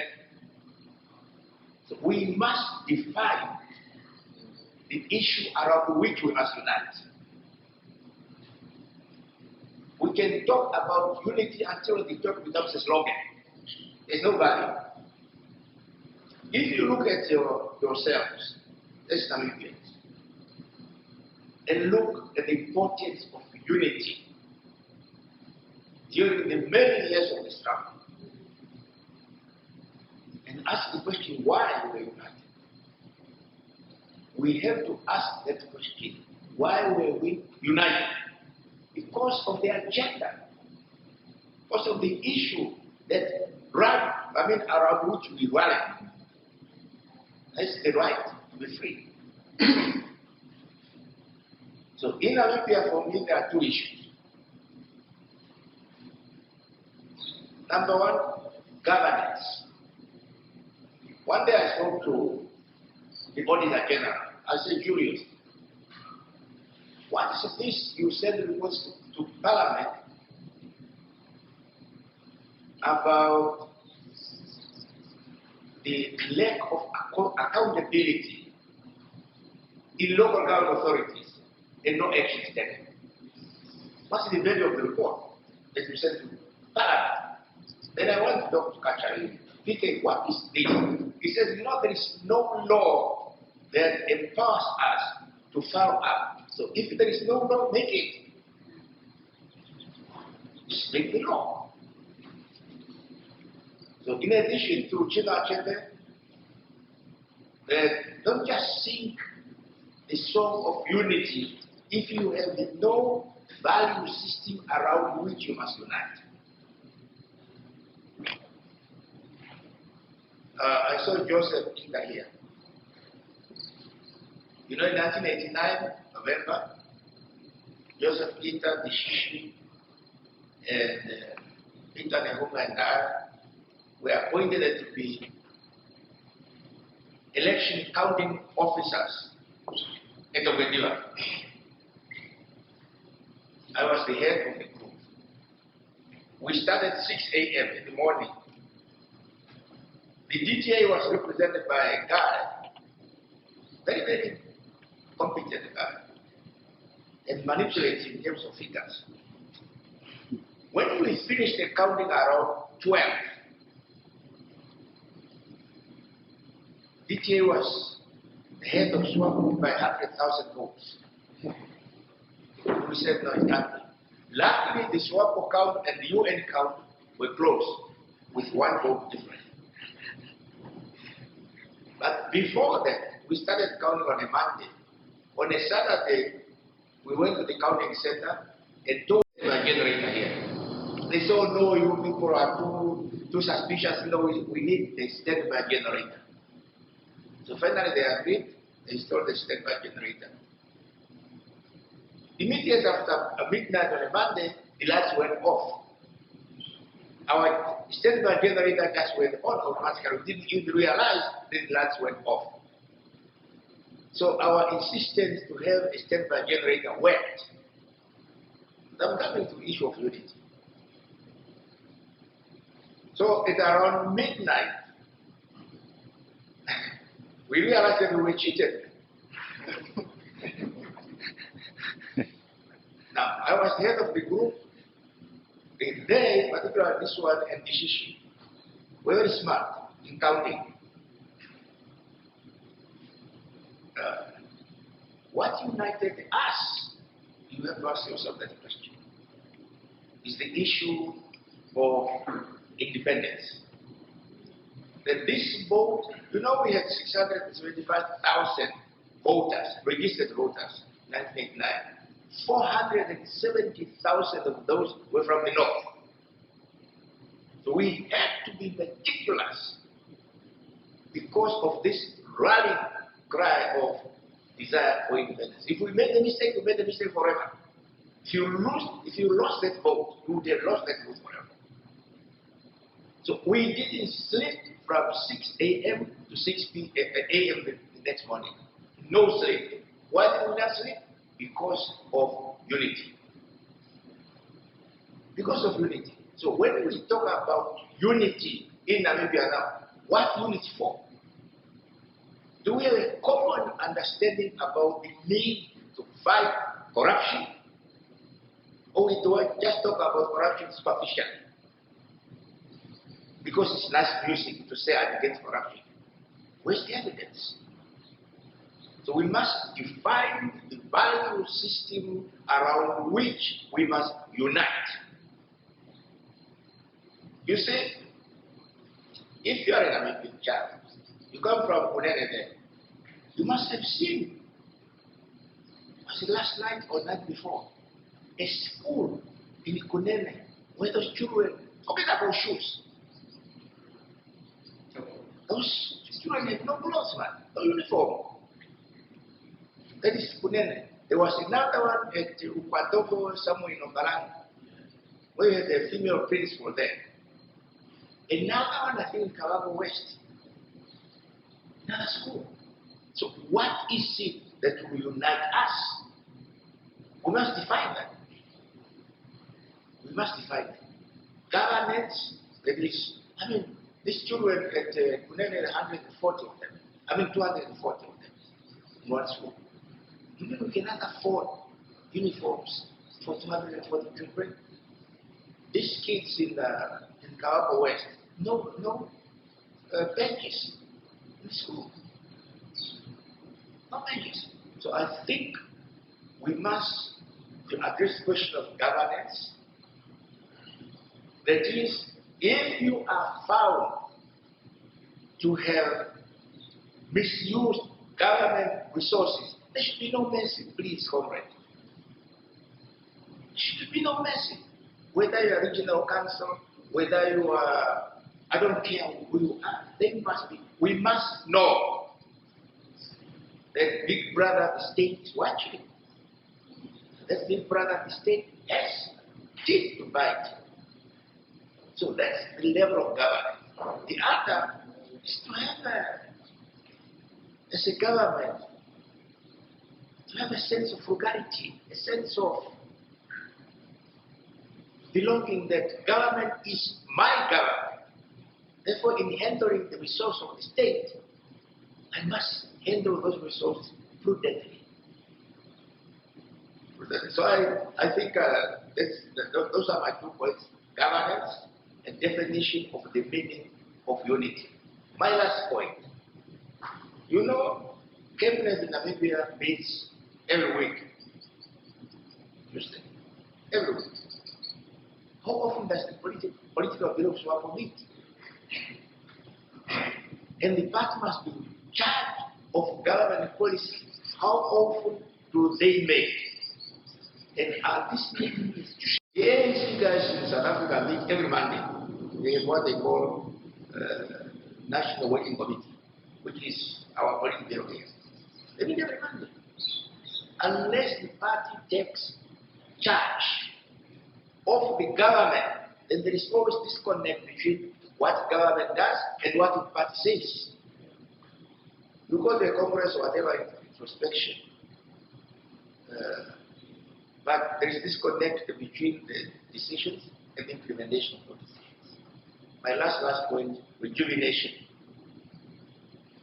Rejuvenation. What is rejuvenation? The renewal, right? Rejuvenation should be indeed. You know, when these guys work for the party, they work for an ideal. Whether that ideal is defined as an ideology, they work for an ideal. And they have a commitment to implementing those ideals. So as you get what Shanyana calls the upper youth level, you must rejuvenate, you must renew. Then as you renew, you realize that you are always vibrant. You always have a new blood and new ideas, new energy. But not to cling on and on and on. We must know our history, but we must learn to impart the knowledge of history to the young ones. I don't have a question, that was mine. Very sorry. You know, the problem is when you are on the north of the Senegal, we understand. You have a cassette, they just cut the story. Wilfred Devura was a brother. Yesterday, I think we all sympathize with his family, and we wish him and his family all the strength. You know, the reason I'm late, I was at the funeral. Funeral is part of our life. In Namibia, in life, generally. So, Wilfred, and our sympathies and solidarity. And the comments made are so many that I tend to agree with most of them. Let me just thank Ambassador Kaloma. I didn't even notice because his hair ran gray and his some places has become a helicopter pet. So I didn't connect to the Armenian. But what he said is actually very relevant, and we have to have the courage. The reason why I'm trying to advise that you have strength in yourself that you don't realize is for the simple reason that you have to remain within the Constitution. Otherwise, we are at a very critical time in our history that misunderstanding could erupt out of good intention.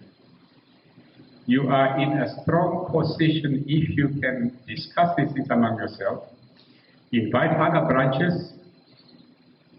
Together you can put up a program, invite the districts, and have this registered. Comrade Bako is here. It should be received to all the recommendations and resolutions you are taking. They cannot actually ignore it. I read in one of the newspapers that a firm with commerce is seen to be a rebellious region, but it's because they remain in the constitutional framework of the party. Remain in the constitutional framework of the party and make a point of insisting that your point is adhered to. I think that you will realize if you call somebody to your meeting to account for the instruction you gave and he doesn't, he himself will feel the challenge and possibly try to improve the next time around he is not caught on the left or on the wrong foot. That is the only reason I'm trying to say. There are a lot of things that you can do. You have the powers within the Constitution that you can utilize to build up your position and get results. Now let me just quickly jump to something raised by Vito. Now, from my recollection,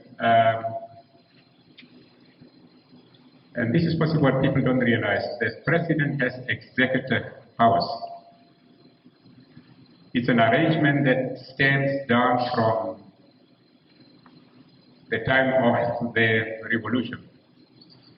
This is the powers that we gave to Comrade Nuyoma when he was the commander-in-chief of PLAC and also the head of the party. We didn't want to have a situation where things are delayed because you are dividing this between, that was long before independence. Now we did not look into this arrangement, whether we still have that kind of arrangement, we need that kind of arrangement.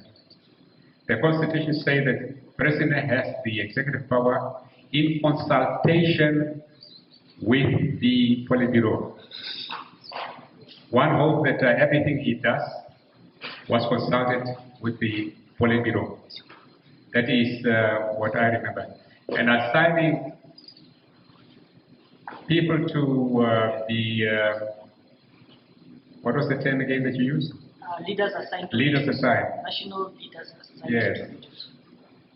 Now, when I was in cabinet, when I was still very active in the party, leaders assigned, the consideration was you take people who have the experience, who have access to some information that the region may not have,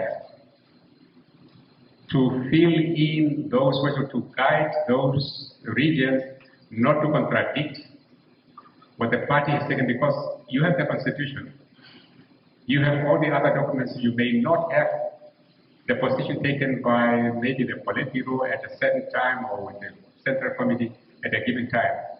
So a leader assigned is drawn from people who have access to all these decisions in addition to the decisions that you know.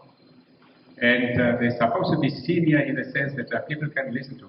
They are not supposed to run the region. They are people who are only acting upon request by the region. If region can solve their own problems, then it's fair, it's good. But if region feel that they are not so sure, what was your name again? I'm impressed by some of the questions that you raised. But don't make this be the last time that you are meeting. If I didn't respond to any, please, when next meeting, let me know about it. I can always come back. There are quite a number of people, as I say, people who have very good pension, who will not need the party's money to help the party get out of the out of this lockdown. Utilize them. You are not going to go wrong. The Constitution only says that a member of SWAPO can attend meetings, all meetings of the level that he is, belongs to, or something like that. But there is nothing wrong to invite a member of SWAPO to come and address you. That is what makes the sharing of ideas and very, very useful for you to help the party recover from the party is in trouble. But before you do something, you have to recognize that there is progress. There is progress. If you don't recognize it, you will brush those problems aside and continue making the wrong things. If I sound to be repeating myself, this institution in the party that we call disciplinary, it's a disciplinary committee. I don't know who is starting that much, but that is the institution that need to be staffed by experienced cadres of the party. It works more at home. So the only meet when it meets at least. So I think what you are saying is it must become more permanent. See, I think the title has to be changed too. It should not be only to discipline people, but also to guide and listen to some. See, the problem right now, we are entering a situation where you are afraid whom to talk to. We are reaching that stage. You don't know whether to go to, during the time of colonialism, you are beaten by a policeman. You cannot afford to go to the church office to go and report that policeman, because then you're going to have a more serious problem. And that is the problem that we are having now. We are so divided that if you have a difference with somebody, you don't know who the person you're going to raise your issue with, whether he's not part of.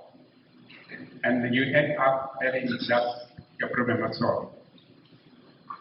Please, trying to say that this should not be the last time you're meeting, but learn to discuss your issues, take your resolution, feel upon yourself to call other branches, share with them, and then together you can formulate a resolution that will go to the districts, to the regional conference.